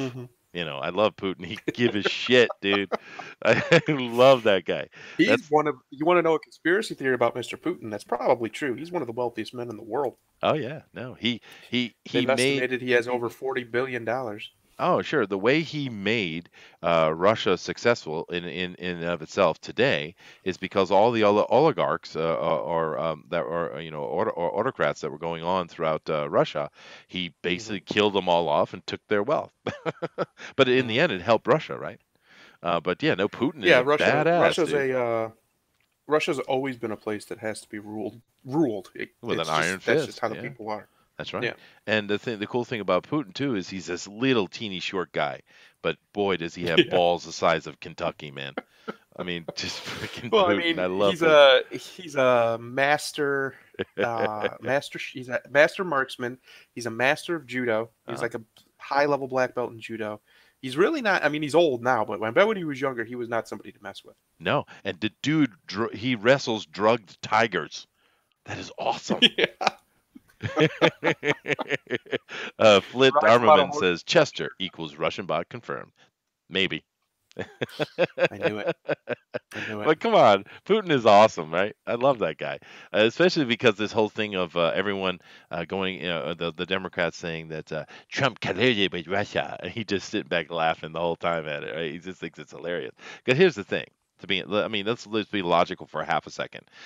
If Donald Trump had done business with Putin and Soviet Union in the past, so what? He's a businessman. He can do any damn thing he wants. Mm-hmm. He didn't break any law. Right. Oh, and then they think that he's talking to Putin now. Yeah, he is. He's the president of the United States. He's supposed to. He calls him a lot, probably. Yeah, They probably probably. talk quite Yeah. What's often. the problem? Right? It's the most stupid thing. It's the stupidest thing. You're accusing him of something he should do. Right? Well, it's the dumb. funny part is they talk about conspiracy theory. They act like everybody isn't doing what Russia allegedly did, which is meddle in our election by course they spying do. Facebook ads. Wait a minute. That's all it takes to meddle in an election is for a foreign actor to buy Facebook ads? Because I think there's a couple other countries we can mention that do a lot more than just buy Facebook ads to meddle in our elections, if that's all it Yeah, takes to qualify. Well, yes, they did buy Facebook ads, and it was only $8,000 worth. Yeah, I know. Yeah, but it's like, They weren't very committed, okay? yeah, but it's like, come on. Every country in the world has a spy network. If you don't have a spy network and you're a country, well, you're not really a country, are you? Right? Yeah, you're not very important. And we if you don't. need a And spy what? network. You don't think the Americans spy on everybody? Shoot, I do recall Obama doing it so poorly that he got caught. Does Yep. anyone talk He about that? Tried Nope. to rig. He tried to rig Israel's election. Britain. Oh, they got caught him. He tried to rig Britain's, France's. France, all of them got Germany. caught. They got Yeah. caught a whole bunch of times. Yep. No one talks about We're that. just gonna ignore right? that, though. Just ignore that. It's funny. It's but because that's what makes it so laughable. The problem is, while we're laughing, they get more and more angry and therefore more and more dangerous. Now, here brings us to the whole point of this Wikipedia page. We finally find it because they keep mentioning it, right? Ethnicity, race, and religion. Diversity matters, multiculturalism, right? Anti-Semitism. Here it is. Because how many times have they mentioned it so far? Right? This is the whole point of this article, by the way. Right here. Right? So let me take a look at it. Since they spend so much time focusing on us, I don't want to disrespect them, and might as well go through it, right? Anti-Semitism. Since at least the Middle Ages, anti-Semitism has featured elements of conspiracy theory. In medieval Europe, it was widely believed that Jews poisoned wells had been responsible for the death of Jesus and ritually consumed the blood of Christians. Oh, no. The Islamists say that today. The second half of the 19th century saw the emergence of notions that Jews and or Freemasons were plotting to establish control over the world. Forged evidence has been presented to spread the notion that Jews were responsible for the propagation of communism. They were. Do you know that Lenin was actually a Jew sent over by the German Kaiser to destroy the politics of Russia? Did you know Lenin was a Jew? The guy who created it was a Jew. So you can say. Are we just gonna ignore that Karl Marx was a big old Jew? Like, this is like when they call conservative people fascists. They don't understand the meaning of the word. Oh, goodness. The most notorious example being the Protocols of the Elders of Zion. Such anti-Semitic conspiracy theories became central to the worldview of Adolf Hitler. Really? Anti-Semitic theories persist today in notions concerning banking, Hollywood, the news media, and a purported Zionist occupation government. Holocaust denial is also considered an anti-Semitic conspiracy theory because of its position that the Holocaust is a hoax designed to advance the interests of Jews and justify the creation of the State of Israel.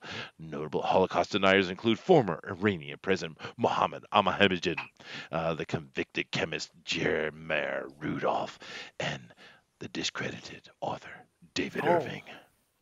He's discredited, just so you know. They're not poisoning that well, though. They're just gonna let you know what you're allowed to think about David Irving. Now, I'm not saying I agree with David Irving, but come on. That's obviously what they're doing there. Oh, goodness. First of all, it's just such It's so dumb. First of all, Adolf Hitler It picked the Jews because they were easy scapegoat. That's why. Yes. Because they actually And had money, because and they were overtaxing yes, everyone, and they were easy yes, easy target. That's it. It had nothing to it do with was anything just deeper. classism. The Yeah. same stuff they do to white people now. It's Yeah. the same exact thing. It's just classism. Yeah. That's it. It's funny how they There like was the no big secret behind it. He used all this other rhetoric just to justify his own classism. That's all it was. yeah. And the The interesting Jews thing were the with upper class. well, the interesting thing with Adolf is they like to attribute so much genius, insane level of genius behind him, and then at the same time saying how much of an idiot he is. And it's Right. like, well, pick a side, damn it, right? Yeah, pick one, guys. Pick one. You got to pick. He cannot be both. Yeah. Well, at the same time, they also completely omit the fact that Hitler didn't just take Jews' money. He took almost all of the wealthy's money that wouldn't bow to the Nazi party. Yeah. It wasn't just the Jews, it was anybody who resisted him. This notion that it was all about the hatred of Jews, which it was a big part of it, absolutely, but that wasn't the whole. It wasn't even central to Hitler's worldview. That's not true. Hitler's worldview, it focused on the people who, in his mind, were oppressing him and Yeah. the people of Germany. Yeah, but see, I don't Now, even whether think he was it's right, wrong, or indifferent is hard to say, Yeah, but see, but I don't even think it's that deep, Thundero. I think he just needed a scapegoat, and they were the easiest choice. I don't think he had any opinion one way or the other. It was just a No. scapegoat because he was an ass. I mean, he's an ass. I mean, right? But right? I mean, Yeah. there's A a drug whole addict bunch of and stuff that around that whole World War II thing that is completely misreported. Like, for instance, who started World War II? Who Well, started if World you War ask II? most people, they're going to say the Nazis' invasion of Poland, but And of that's course, it's absolutely untrue. nonsense, right? And The it's not. best. It's not like you can't find the history. Just go take a minute and look. Look on Wikipedia, even. Right? The Polish started that war by shooting German airplanes. Correct. It's historical. It's not even official- argued. What the hell, dude? The official start of what they called World War II, you would say the Polish started the conflict, and then the British actually started what would become the full-on World Wow, War. the British always want to because cause they trouble. got involved. Well, they're the ones that told the Right. Poles to shoot at them, right? Exactly. But I mean, it doesn't. It was their idea to resist. Yeah. I'm not justifying anything Adolf Hitler and the Nazis did. They were asses, man. There was horrible shit they did. I do apologize. Mhm. Ding, ding, ding, ding. But Yeah. I mean, let's be a little bit honest about it, please, right? Yeah. Goodness gracious, man. Yeah, the Polish at the time were just, by the way, were just as anti-Semitic as Hitler was. They were not friends of the Jews. They had a couple cities where they were accepted, if you want to call it that, but largely the Polish government did not have any love for Jewish people. No, Yeah, neither did the Church quarters. Americans. No, exactly. It's just this whitewashing of history. They act like Hitler's put the German people under a spell or something. No, he didn't. He just used the same tactic everybody's been using since the dawn of time. It's called divide and conquer. He just used it domestically for the first and the most successfully in a long time. Yeah. So and he that's was an really all he ass. did. It wasn't some genius. Yeah, it wasn't some genius plot. He just put the pieces together. Yep. Model 3 does say, getting really sick of the British. Dude, the British are always behind everything for a very long time. They're just a pain in the ass. You dude. can look at history, and once the French were basically brought to heel by the British, which they were largely, Yeah, sure. it's Northern pretty much just invasion. been the British and the Germans back and forth until America showed up and took Yep. over. They're like Flip. for a long time. That's Yeah, what it was. Let us Adam be. Morant said, "I'm just going to go ahead and preemptively disavow the streak to protect my side." You go right ahead. Dude. Again, You go right ahead.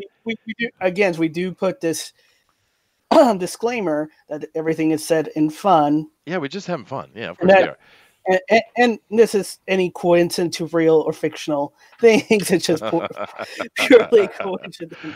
And let me help Danelli by specifying we're talking about the English, not Yes. British English, the bastard English, the damn invaders. Right? Them damn English. I I heard you guys were picking on my Germans. Hey, no. The English are the frickin' enemy, and they've always been the frickin' enemy, right? I'm a proud Gaelic Celt. The English can go to hell, right? Sure. Yeah, the English people are not letting the rest of the United Kingdom get out of the Brexit deal. Who voted to get out of it? Yeah, no, frickin' English. Anyways, moving. Yeah, all right, moving on. Anti-Armenianism. What does that have to do with anything? Oh, the Young Turks. Armenianism. Oh, I see. No, this is all about Cenk Uygur, I'm sure. Next. Anti-Catholicism. No. Say that a political movement that has been around for 1,400 years hasn't done something horribly disgusting once or twice or 1,000 times. Next. Antichrist. The Antichrist is a conspiracy theory? No.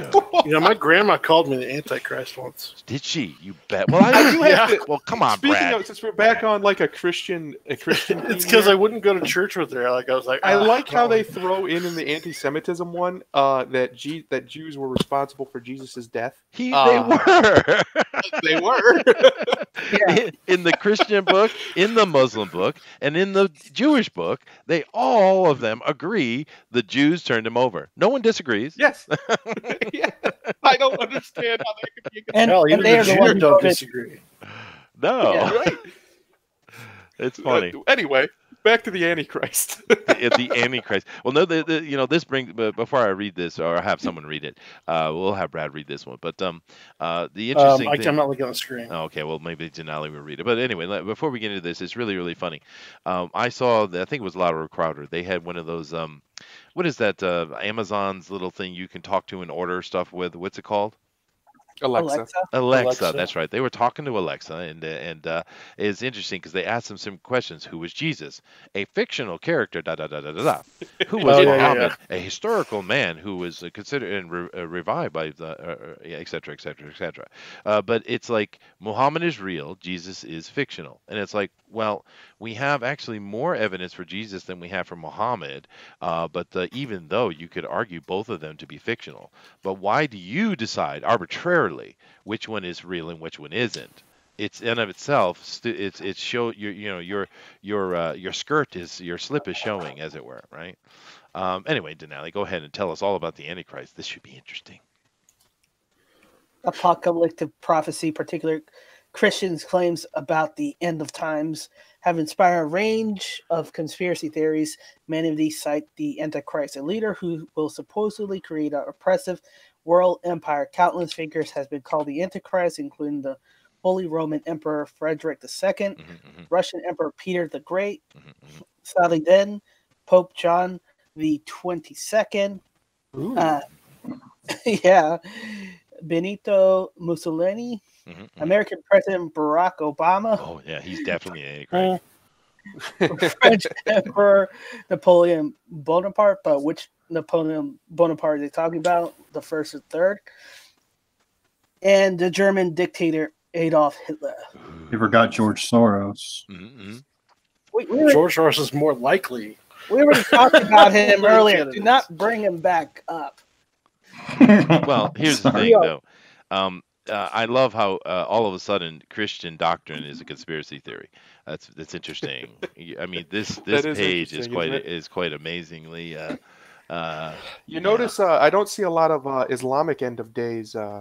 Those aren't conspiracy theories, though. That's interesting. That's not on there. You know, there's something interesting about the Antichrist. He's supposed to come out of Gog and Magog, right?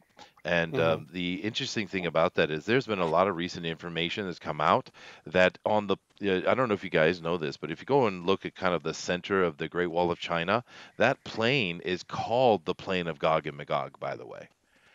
So if you took the Bible as being literal historical revelation, as it's supposed to be, the revelation of information of coming, prophecy, then actually what the Bible would be saying is that the Antichrist is coming out of China. The army that'll fight at the Battle of Megiddo. Megiddo's a plain in Jerusalem. I've actually been to the Valley of Megiddo. It's a very interesting place. Yeah, but I'm talking about where he's supposed to come from, not where the battle is fought. Gog and Magog has been established as being China, actually. Yeah. I've studied that before too. That's an anthropological point. That's not an opinion, right? Right. But anyway, I could buy some land over there. Yeah, huh? Yeah, China. You can't buy. You're a foreigner. You can't buy no land in China. What are you talking about? No. At the battlefield. So Megiddo? Yeah. You want to have front row seat? You want to watch Jesus obliterate 200 million people with one word? Yeah, no, that Model 3 says closer to being the Turks. But no, I'm just putting that out there. I mean, it's kind of interesting that the Chinese have a place called Gog and Magog, the plain of. It's kind of interesting. Yeah. Nevertheless, let's continue here. Bible and the Jesus. Bible and the Jeebus. The Jeebus is Bible now a and Jesus. conspiracy theory. Oh Oh, no. my goodness. Who wants to read this tripe? But at least Islam is below it. At least, right? Racism is a conspiracy theory. Okay, we're gonna have fun now. All right, these next three are gonna be good. Who's doing Bible and the Jeebus? I'll do the Bible one here. Okay, go ahead. Says Jackie Chan is not the Antichrist, Chester. What? All right, Bible conspiracy. I'm sorry. Go ahead. Say that again. Hold on a second. Valnet says Jackie Chan. Chan. It's not the Antichrist, Chester. He would be a cool Antichrist, though, but he's from Hong Kong, to be fair. And he's Joshua really old. says, he is. Mike S. Miller thinks the Antichrist would be Muslim or something. Well, if you go to Western China, where the plain of Gog and Magog is, you know who the people that will live there? Ooh, they're actually Uyghur people. They're all Muslim. Uh-oh. Go ahead, What? Yes, they're all Muslim over there. Bible conspiracy theories posit that significant parts of the New Testament are false or have been omitted. Various groups, both real, such as the Vatican, and fake, such as the Priory of Sion, are said to suppress relevant information concerning, for example, the dating of the Turin Shroud. Much of this line of conspiracy theory has been simulated by a debunked book titled The Holy Blood and the Holy Grail, stimulated, not simulated, which claimed that Jesus and Mary Magdalene were lovers and that their offspring and descendants were secretly hidden in Europe following the death of Jesus, from whom the then living French draftsman Pierre Blanchard claimed descent. Interest in this hoax saw a resurgence following the publication of Dan Brown's 2003 novel, Da Vinci Code. Interest in this hoax. Don't you just love how they just got to twist it in there? It is. Gotcha. It is. Well, first of all, the Jesus of the Bible is not a singular person, and Dan Brown is not writing about Yeshua. He's writing about Isus, an actual Odessan king, right? The king of Petra. Dan Brown has absolutely found a lot of interesting things to write about Isus. He was a very interesting fellow. Matter of fact, the Bible, especially the modern version of it, has a lot of accounts of Isus and putting claim to him being Yeshua. But they're not the same people. They are quite different, actually, incredibly so.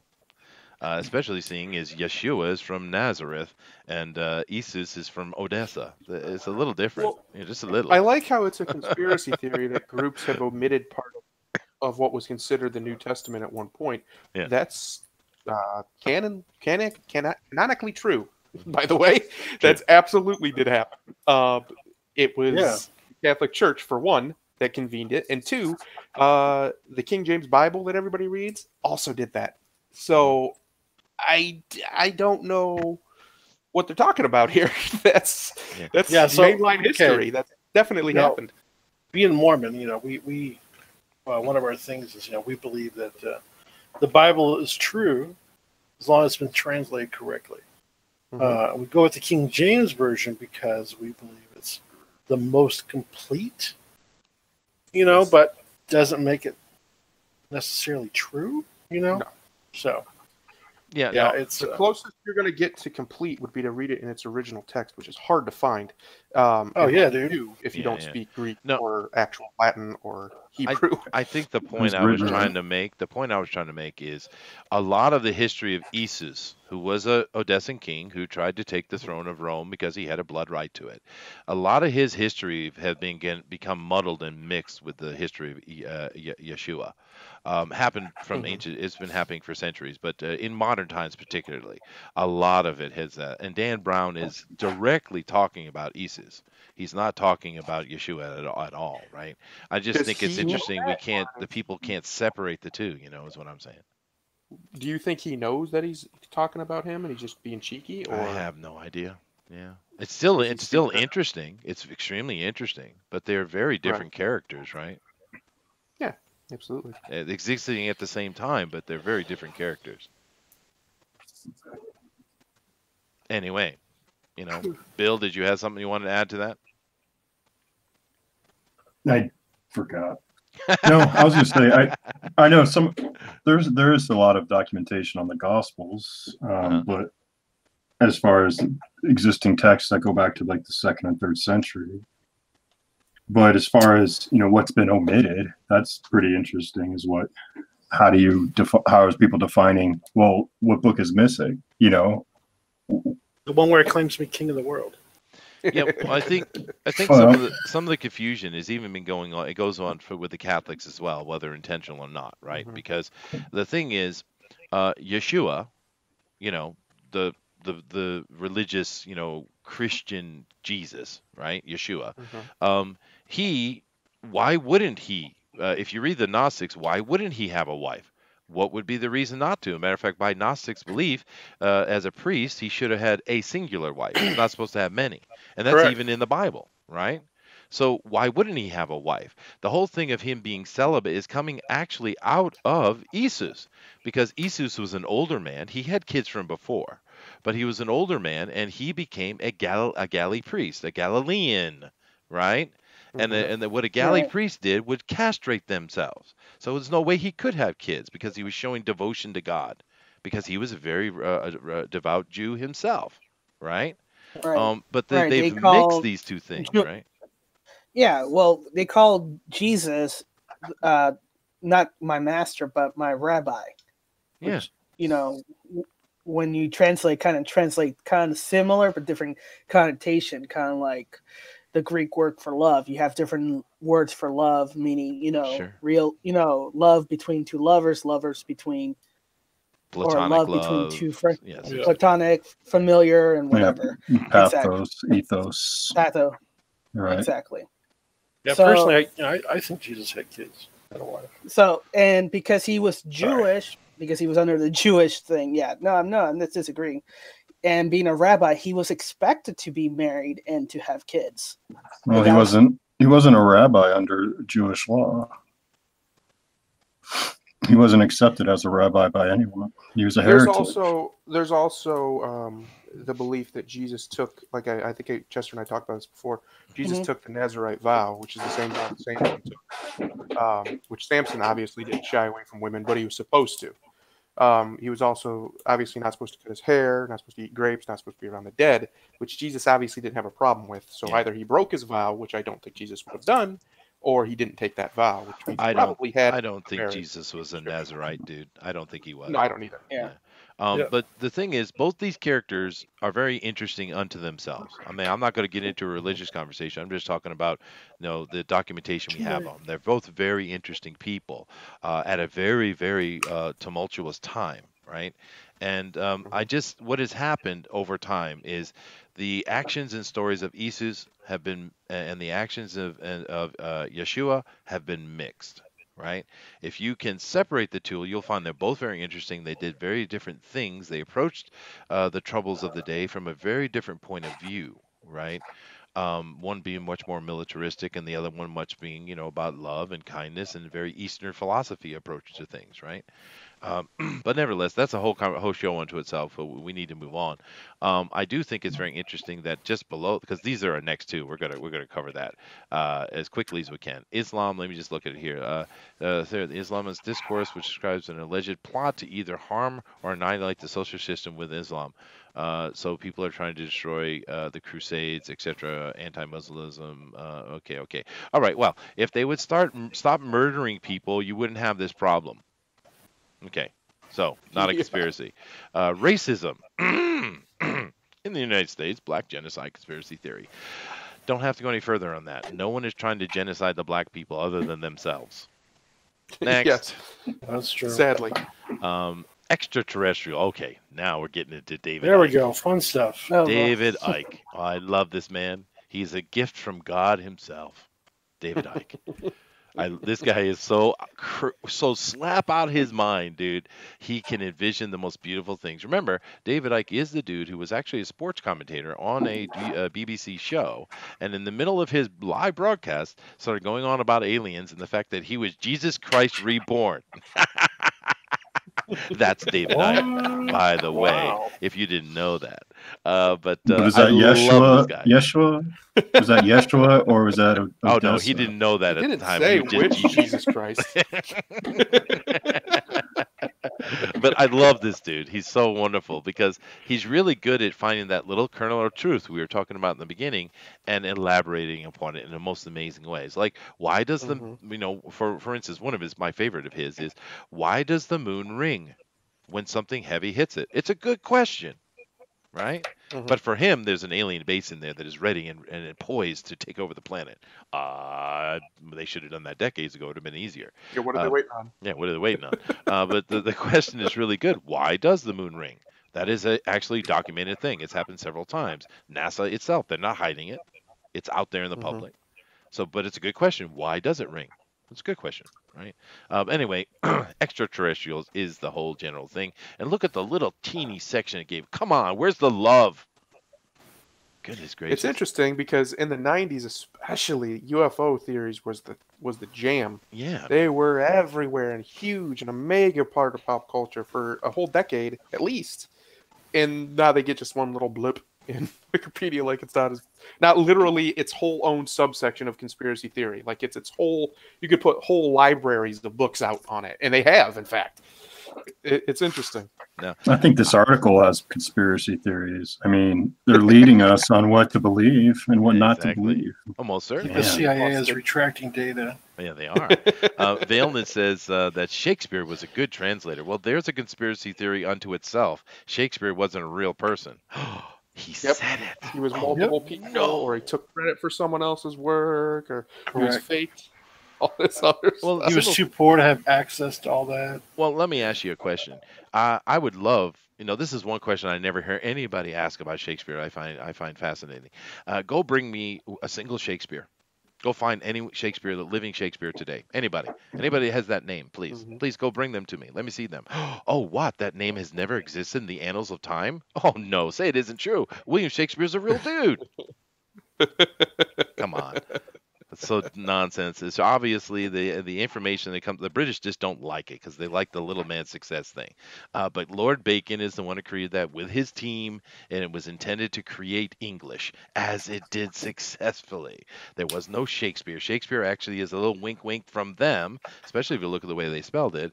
Shakespeare is talking about Athena and Apollo, who would stand up and shake their spears at ignorance and make it fly away, because they were trying to enlighten the people, because the amount of languages that were being spoken at that time in Britain was out of control, and they needed to unify it. The best proof that people have of that is the fact that Shakespearean English isn't spoken. Like, you have to modify the way you speak. Even British-speaking people, even high-class British-speaking people, forever had to change the way they speak and the way they inflect in things in order to speak the way he wrote it and the way it was supposed. Well, he wrote it in the way it was intended to be portrayed. Yeah. So how do you write in a language that doesn't exist? Like, it was an offshoot of English, but it was definitely a form of English that was never spoken word, or at least not broad mainstream spoken word if it was. No, it was a project put together to serve a purpose, which it did. But that's a whole nother conspiracy theory. Model 3's got the right idea, though. Cows and moons and dishes stealing spoons. It's all very suspicious. Yes, I know. But we're definitely going to have to do a whole show on UFOs, because that is pure funness. Linda Moulton Howe. Yeah, baby. Love that lady too. David Icke. Now I don't know why they have Zachariah Sitchin in here. He's not really part of the UFO thing, I think.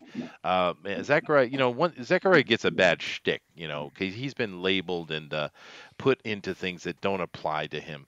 All Zachariah did was translate stuff into English eventually, because he did in Hebrew initially. But that's all he really did. He actually made it a point to not give his opinion. The only time he gave his opinion was in the book Lord Enki, or the Book of Enki, I think he called it in English. And that book was pure his speculation. But everything else he wrote was just translation and said, hey, here it is. You think about it what you want. The only thing he did differently than previous translators was, one, he's better at it, and because this dude spoke a bunch of language. I have a lot of respect for Zachary Sitchin just for that. But what he did was he put the translation into modern vernacular, right? And Right. all this other stuff with the aliens and the pushing of the whole, the Anunnaki thing, that's been done by other people, not Zachariah himself, right? Just so you know. Yeah. Which is fine. I love that. I love those theories as well. They're fun. Oh yeah. Anybody have Yeah, they're anything definitely else to fun. talk about the UFOs? Anyone want to make a comment? I think that one is definitely best saved for its own deal. Yeah. Oh It's yeah, too absolutely. deep I of a agree. well to just dip in. Okay. Gotta watch an alien autopsy video too. Oh, there you go. There you go. Government, politics, and conflict. Okay, now Illuminati. We already discussed that they were an actual group. Okay, if are they still around? I'm assuming there's a similar group around. I mean, why wouldn't there be? False Yeah, why flagging. wouldn't there be? Yeah, why wouldn't there be? False flagging operations, dude. They've been going on. We have accounts of false flags from Egypt. This is not a I false. know that literally since people organized governments, they've been doing false flags. It's not a new idea. No. Okay, but false flags happen all the time. Well, the one we talked about earlier, I noticed I don't. Oh wait, the Gulf of Tonkin is still on here. Are you kidding me? Wow, that's amazing. Yeah, no, that's not amazing. a conspiracy theory. That's been proven completely. Yeah. 100% proven that was fake. The government completely staged that whole thing. 100%.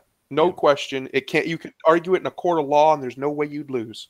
That's how certain it is. Yeah. Some of the ones they do, actually, it might be interesting to cover in a show. Some of these ones here, of course, are interesting. But I could actually go and dig out some false flags from the past, particularly Romans. They love using that tactic. I could pull out some false flags from the Roman times, and we could maybe discuss the similarity between the current modern government's use of false flagging and the Roman Empire's use of it. That might be interesting. I also don't see the Spanish-American War on this list, which is interesting because that's pretty much been proven. It's just interesting. It's interesting that they still have the temerity to put the Gulf of Tonkin on here. Yeah. That's amazing. Now, what about 9/11, though? That's a big one. Oh, boy. That's a tough one. I don't know if we want to touch that one tough at all, actually. That one, yeah. I mean, the reason I was real passionate into it for a long time, one of my best friends in high school, I was in high school when it happened. One of my best friends, his aunt, died in the Pentagon.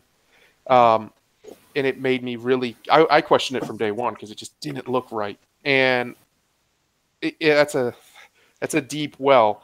Honestly, the best I can say about it is I don't believe for a second that we've been told anywhere near the truth.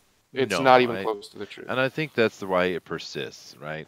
Because obviously there were lies involved in that. Now, were those lies put there because there was some secret government attack on America to gain favor so that we can go into the Middle East and let them remove oil power?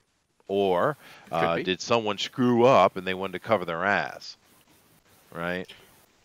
Maybe it was a twofer. Or maybe it's many things. 9/11 is interesting because there's a lot of holes in that plot. But it is interesting. I don't really know what my opinion is on it, but I know it's a weird one. Sandy Hook. Now we better leave that one alone. Yeah, but to be fair, there are some really strange stuff going around that Sandy Hook. I mean, truthful stuff, not the conspiracy theory of it, just the actual aspect of it. The fact that one of the fathers was seen on leaked film, and I'm sure one of those guys working at that news outlet leaked that intentionally because it pissed him off, right? Because that father sitting there laughing and joking and goofing around, and then them saying 3, 2. And then him all of a sudden being sad. That in and of itself is a conversation. No matter whatever else you want to talk about Sandy Hook, because that's obviously an actor, right? So something weird's there. Clintons. What conspiracy is this? They are assholes. Next, Barack Obama, asshole number 2. Where's the conspiracy? Oh, his birth certificate. Oh. By the way, his birth certificate, which we've still never seen the original of, by the way, never been released. The only thing they ever showed was absolutely fake. I'm not saying he's not American. He probably is, but That's weird. Why not just show it? It's not hard to get. I think that got a little messed up because she remarried and he was living in Thailand for a while. I think it was Thailand or Indonesia. I can't remember. But he was living there. Malaysia, okay. But I think it's just some weirdness because of his birth and stuff. I think with him, the more interesting thing is he a Muslim or not? I think that's a more interesting. I think he's they have a term for it in Islam. His job is to be one but not be one, basically, and that's what he is. I think he used to speak at a mosque all the time. Like, come on, they don't just let anybody speak at mosques. Trust me, there's a giant one about 10 minutes from my house. You don't be in there to talk. I think it's funny he can't say ISIS either. He always called it ISIL. Yeah, he always called it ISIL. That was weird. Yeah, and it's also interesting that by mistake, by accident, by lots of accident, ISIS was armed many times under Obama. By accident. Yeah. Somehow they just kept getting their hands on all our technology. Somehow. Barack Obama. There's another much, much, much cooler and funnier conspiracy theory that I think my wife actually believes. Yes, Michelle Obama. Michelle's man. Has a penile. She has a penile, and her name is. She's very manlish. Well, no, I don't care about how she looks. A lot of black ladies come off as male. They're just not very attractive. That's not their fault. But there are many video and picture of her walking along and something banging up against a dress or pair of pants underneath there. Obviously. Now, well, then just to fuel it even more, Joan Rivers does a TMZ little, you know how they catch people on the street, and she said Obama's gay and Michelle's a she didn't say transgender, but that's what she meant. She said trans. And lo and behold, she's dead like a week later. Yeah, it's like, wait a minute. But you know what I think it probably really is, though. She could be a transgender. I mean, for all I don't really care.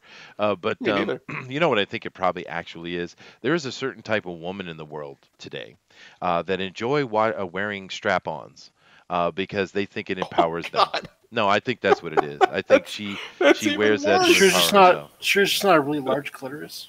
Oh no, dude! That you're talking about like a 1 foot clitoris. That's a problem. That's a medical issue, dude. Hey, it may be the case. It could be the case. Boy! But that is a funny. Are you sure it couldn't be like a microphone or something or some kind of. Dude, the thing when she walks in or dancing, it's banging out like a I dare you to pat me down. That's a penile. I know what penile motion looks like. I got one. What? I haven't searched that, so I don't know. I guess it's hilarious. It's hilarious. Look at that. Yeah. Because you know the funny one about that, because people are very serious about these things, all of them, right? The funny one about that is why would I care? I could care less what Michelle Obama is doing. I don't care. The best part is the people who would care are the people who supposedly are all about it, rah promoting it. They would be the ones to act more upset about it than most everybody else. We just be like, okay, he likes chicks with dicks. Cool. Yeah, cool. Like, no one would care. Whatever. John Dillard says that Michelle gives me penis envy. That's a big one she got. Valen says Clinton spread AIDS and Hep C into Canada by using Arkansas prisoners for donations and not testing and sending it up our way for a quick buck. Probably. The Clintons are absolute monsters. Yeah. But once again, that's why I went past it quickly. It's not a conspiracy theory. It is, right? FEMA. Straight up fact. FEMA. Okay, guys. Once again, not conspiracy theory. Incompetence. Incompetence is the word of the day. Yep. African National Congress. They frequently CIA alleges white supremacists. Does this have something to do with anti-white again? Yeah, probably. Most likely. Cultural Marxism. What? The Frankfurt School? What? How? This isn't a conspiracy theory. This is a freaking, movement. I do love this leftist attack on the term cultural Marxism. This whole page, which is actually a redundant term, but yeah. That was one of my favorites, how they try and just completely dismiss the idea that Marxists would ever try to use cultural techniques to get what they want. Completely ignoring the fact that one of the biggest communist revolutions of all time, what was that called? What was that called in China? What do they call it? The Little Red Book Mao movement that Revolution? doesn't like violins.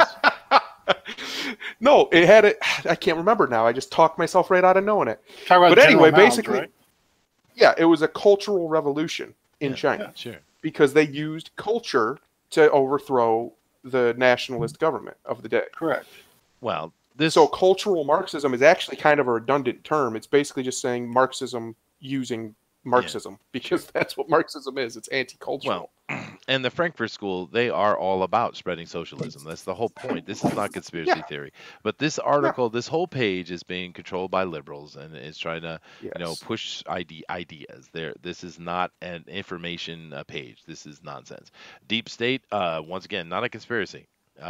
Sutherland Springs, I don't even know that one. Someone tell me about that one.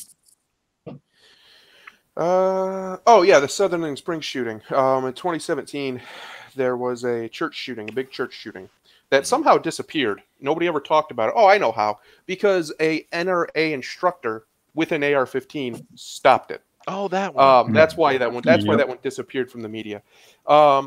Let's see. The shooter's been linked to multiple conspiracies, such as identifying him as a Democrat, Hillary Clinton supporter, Bernie Sanders supporter, alt-left supporter, Antifa member, a radical Muslim, or claiming that he carried an Antifa flag and told churchgoers this is a communist revolution. Some reports also falsely claim that he targeted the church because they were white conservatives. First of all, does anybody actually know why he targeted that specific church? Was there a reason given? Because they don't debunk anything here. They just keep saying this stuff is false. They don't even... Wasn't that because he was going after his girlfriend and her family? I mean, it perfectly well could be, but the fact that they don't even mention that is... I think that's what it was. They don't even mention the dude who shot him down. Yeah, they don't give a name or anything, which is interesting. I can't even remember his name. I remember Steven Crowder used to do that. He used to bring that up to anti-gun people. Do you know who this is? And nobody knew because his name disappeared. The hero's name disappeared. Well, there's a lot of after. There are many examples of people using guns to make a situation better. Actually, there's the daily basis. What's it called? The CDC estimates in between 500,000 to 3 million people every year are saved or a crime is stopped by a civilian with a gun in America. There's no way to know for sure because it's usually not reported if the crime's just stopped, like they just wave their gun and they run away.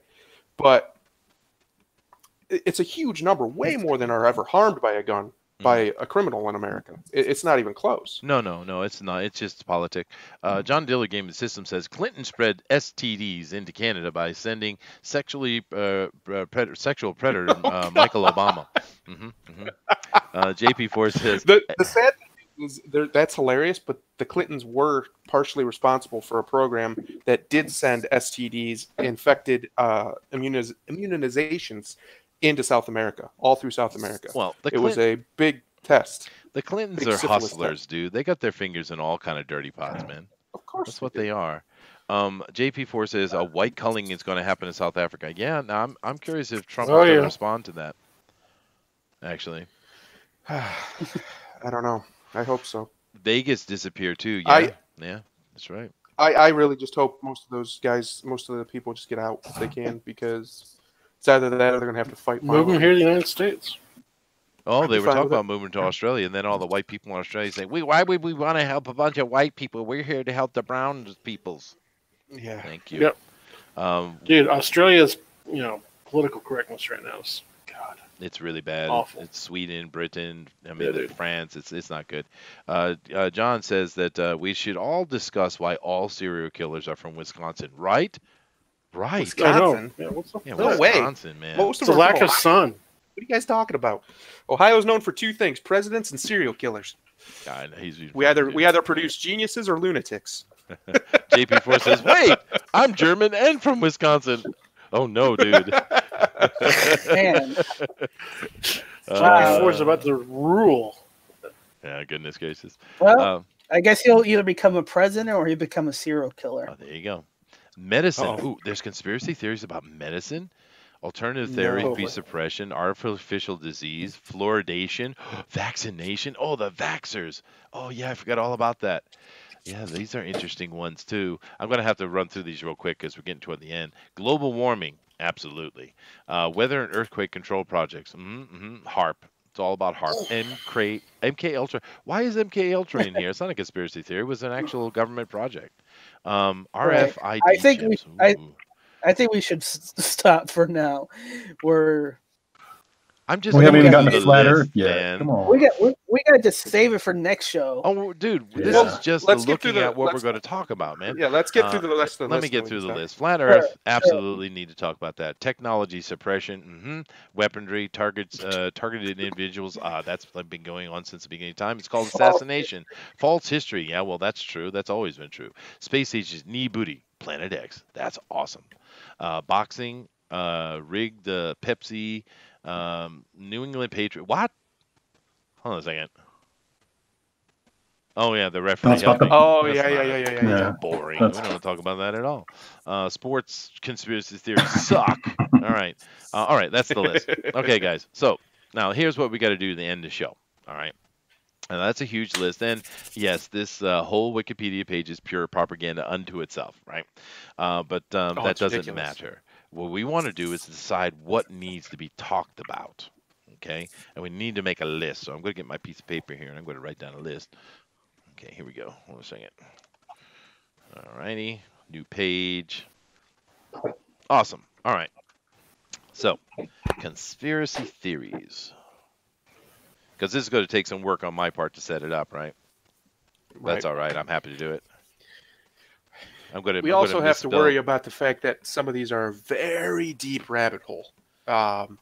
It will take a while to get anywhere near any kind of actual information on them. Yeah, no, but it'd be fun though. Let's see here. Chat and everybody in here in the panel as well.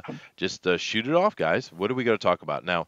Comic Book Bob has already put up his first thoughts. Hollow Earth and Hollow Moon are both fun, and I agree. Hollow Earth, Flat Earth. I'm going to write down Hollow Earth, Flat Earth, because I think those are both awesome. So that's going to be one. We're going to talk about that. Hollow Earth. Pyramids. Okay. Yeah, my theory is that they're mixed together, and the Earth is a pita. Yeah, there you go. I love it. All right. So okay, I got Hollow Earth, Flat Earth. That's done. What are we going to do next, guys? I like pyramids. Oh, pyramids. All over the world. Now, what do you mean about pyramids, though? I don't know how much of a conspiracy theory that well, is. there's a bunch of different facets to that. You could go with ancient aliens. You could go with that there was ancient technology lost. Who built that's how they them? have. Oh, I see. Yeah. Who built them. Pyramids. I like the technology aspect because, like, there's this covered pyramid in New Zealand, right? That predates the Maui in there. Yeah, and it's like perfectly right 90-degree cuts on the blocks. And some guys are saying it's natural. I'm like, no, it's not, dude. Yeah, no. There's also the fact that most of the pyramids line up. Like if you go over the Earth, they go on a straight line from each other. It's very crazy. Let's put that on the list then. Yeah, that one. No, I put pyramids on here. Let's do Clinton roulette, and let's see which one of us gets knocked off first. Yeah, who gets the bullet? Okay, I vote Bill. But I put pyramids, and actually, I'll be useful in that conversation because the practical side of pyramids I know quite well. I studied quite a bit in school about them, but the practical side, and so maybe that will be useful in the conversation, or maybe not. Okay, so I got Hollow Earth, Flat Earth. I got pyramids. What's my next one? We have to get the wolf to quit being lazy and get on here. Masons. And do Freemasons. Yes. Yeah, Masons. He won't say much because I've had private conversation with him and he doesn't say everything. But he'll at least be able to be a gauge for us. Yeah, sworn to secrecy. Well, Flit, Coral Castle is part of the pyramid conversation, so I definitely. Okay, Coral Castle's a cool one. Yeah. Comic Book Bob, I vote for MK Ultra, Dulce Base, so Black Men in Black, Black Eyed Kids, so aliens. Okay, I'll write it down. Aliens. The MK Ultra one, I don't even know how you could say that's a theory. I mean, that's not admitted. But the other stuff is. The other stuff is the. We also need to do one on things that are admitted now that were originally conspiracy theories, and that list is humongous, especially in the last 10 years. Stuff that just keeps coming out. I would call that former conspiracy theories. Yeah. Well, and we can do part of a show on the formulation of the term conspiracy theory. Yeah, that's a conspiracy theory in and of itself. It is. It is. So that would be good. This list is nowhere near complete. There are so many conspiracy theories. Oh no, I out there. know. It's silly. Yeah, I know. But that's all right. What do we got here? Carolina Bays is cool. I don't know what Carolina Bays is. Model 3. Carolina Bays. Now Roger is saying like monsters are cryptids. We can certainly do one on cryptids. Yeah, that one looks cool. Cryptozoology. Yeah. Yeah, cryptozoology is awesome. I saw a Bigfoot hunter van the other day. It was Sure. pretty interesting. No. Yeah, John, Bigfoot would be under cryptid, so got it covered. Yes. I don't know what Carolina Bays is though. I never heard of that. I've Never never heard of Carolina Bays either. No. We could do one, or we could include it in if we're gonna do one on like the Illuminati or just like extra governmental world organizations. We could talk about the Georgia Guidestones and very similar things. Maybe that have just popped up all over I'll write America. down shadow groups. There you go. Shadow governments, shadow groups. Shadow groups. Yeah. Which is hilarious that people still scoff at that idea when the WikiLeaks literally have the term shadow government in them between high-level members of the government talking about secret meetings that they would have. Yeah, it's weird. But okay. Well, anyway, I think this is a good enough list to start. So we got Hollow Earth, Flat Earth, which I put that together, Earth conspiracies, pyramids, Masons, aliens, former conspiracy theories, cryptids, and shadow groups. I think we should do the former one later after we do a few already. Which one should we do first for next week? Which should be the one we start off with? Because we want everybody here who's joining us and all you listening, do your research, right? And we'll have some. You want to start out with a big one? With aliens, that's a big one, dude. It has to be Area 51. All right. Or the other areas that exist. If we're going to start with aliens, we need to start with one that's easy, that everybody knows about. Everybody's heard of Area 51. Start there, I think. All right. So next week, guys, we are going to be talking about aliens, Area 51 maybe specifically, but any kind of alien conspiracy theory or ideas that you have, collect them. I am talking to everybody, by the way. I'm not talking just the chat. I'm talking to the panel too. Prepare yourself for the alien conversation because that is a big, big, broad one. And I guarantee you we could fill probably 10 hours, but we only have 2 to do it. But it'll be fun because that is with all these conspiracy theories, it's fun. And some of the ones that today I said that's not really a conspiracy theory, I just jumped over. It's because it's too nasty. It's not where we need to be. We're here to have fun with this. And aliens is great, good fun. Because here's the thing, dude. If anybody actually believes that there isn't some alien life out there in the universe, boy, that's arrogant. Because that's pretty arrogant. Yeah. So very true. It's something that could be true, right? Real quick, didn't they find evidence of life, like bacteria, on Mars or something? I remember this. Yeah, it was during Clinton's administration. It exists. You guys have to change my mind because I think it's BS. It could. It could be. Yeah. It could no, be. it was the rover. They claim that they did. I know they claim that the rover. Yeah. What is this? I remember. John Dillage says New Zealand pyramids are just actual hills. Real nice, John, picking on New Zealand. Bethany says, how Nestle is draining the Great Lakes and sending water to China. Huh? That's a cool one, dude. Oh, no. Yeah, that's, I don't know if that's even a conspiracy theory. I think that's pretty much confirmed. Oh, wow. They were doing it in California, too. They were selling water. When California was in this huge drought, by the way, Nestle was selling millions of gallons of water to China instead of giving it to California. Well, that's all. That whole situation is about mismanagement anyway. Michael Correct. Beacon says, anytime I hear about a conspiracy theory, I ask why. Why would a government hide the thing they are hiding, or why are they doing it? Flat earthers' answers are usually hilarious. Flat Earth is a fun one. We'll definitely do a show on that eventually, because as with many things, the flat earthers have found a singular truth, and they have taken it to an extreme. Right, because they there's just ran with it. Yeah, because I'll hold that for the show, but that's an interesting conversation, right? Roger Are you talking about says, seeing the curvature of the Earth? Is that what they're? well, no, I'm talking about the measurements, because you can sit on a beach and you Oh, can look and you can see something you shouldn't see. There's obviously a mistake in the calculation in the mathematics. And instead of just having something like, Neil deGrasse Tyson come on and explain why, which he's never done, they've never done, they just laugh at him, point their finger, and nerd, right? And Well, the easiest way would be to just get a. It's because he's. I was going to say it's because Degrassi is one of Soros's puppets. well, he is. He's also largely a fraud, but that could be a. We could do fraud scientists. DeGrasse would be right up there. Yeah, he would. Yeah, but I mean, it's also the easiest way to thing. disprove it. Well, no, but the other would be thing just would put a camera on them and send them up.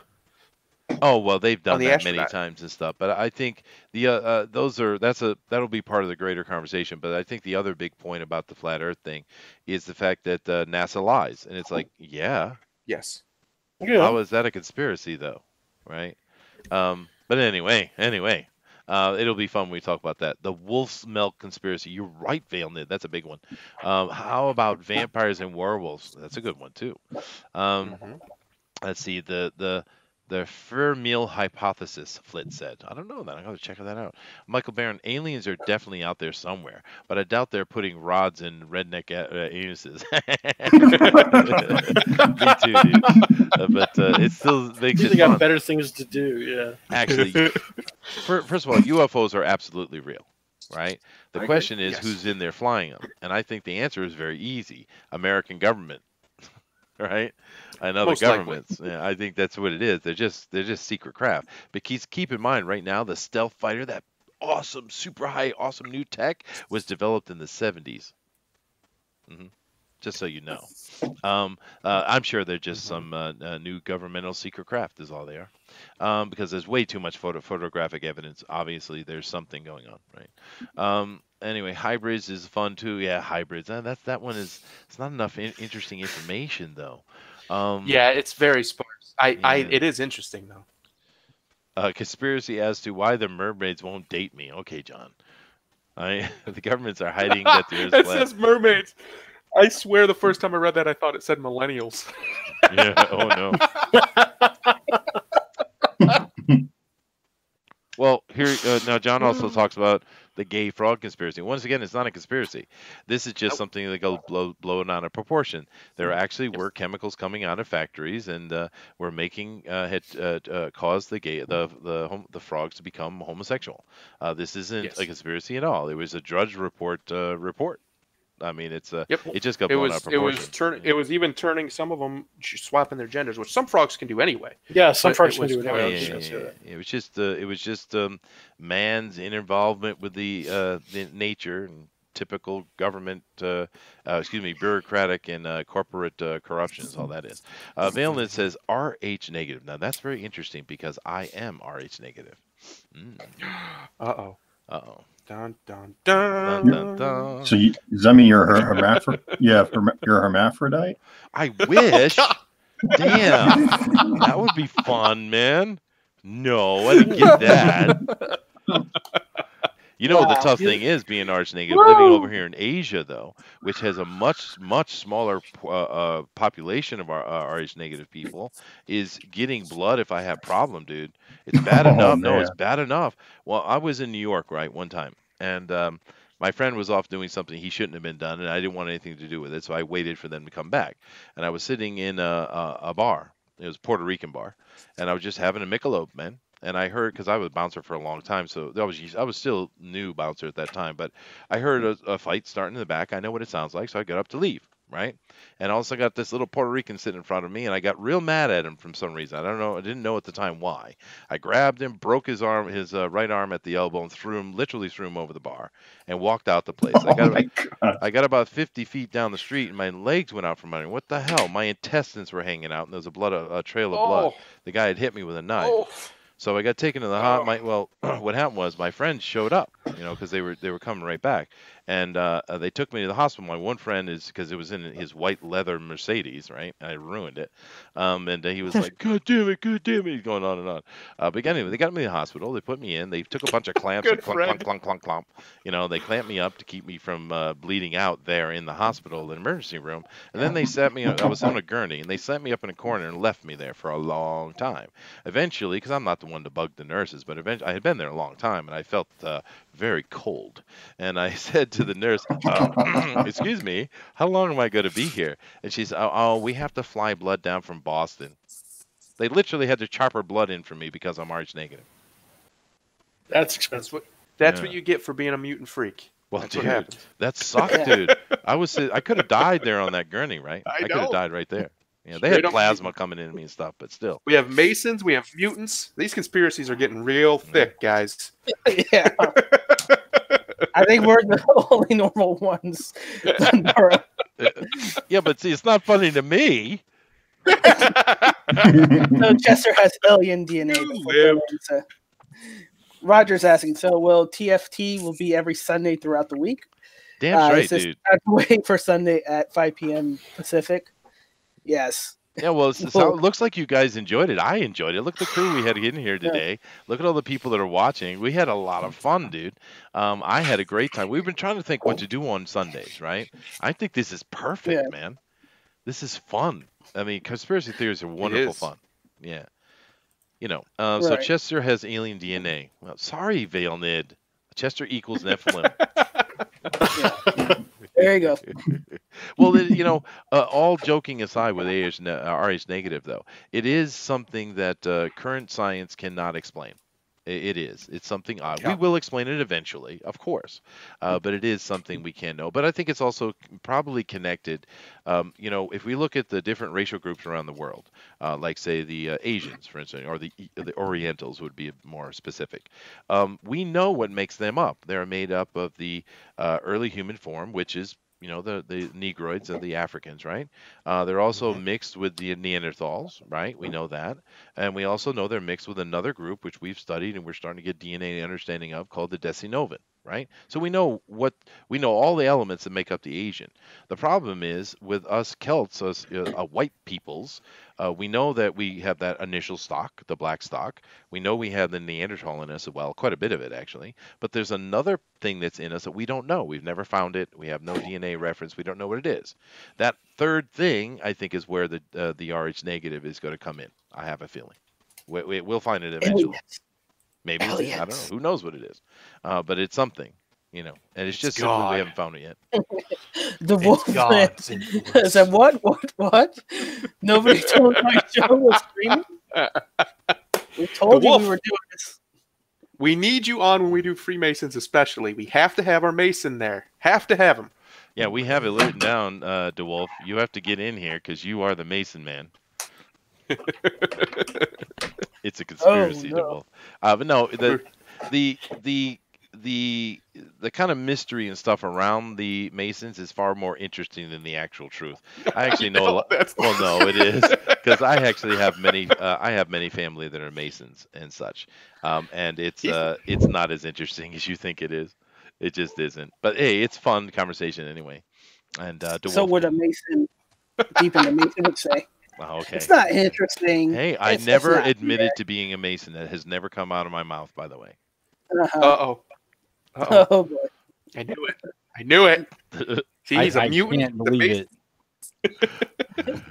You can't believe it. First Why can't you off, believe it? what Neanderthals? Really? Yes. Aliens? Yes. No. You realize that's a conspiracy? What's a conspiracy? The aliens. Why are they? You know this is a conspiracy show, right?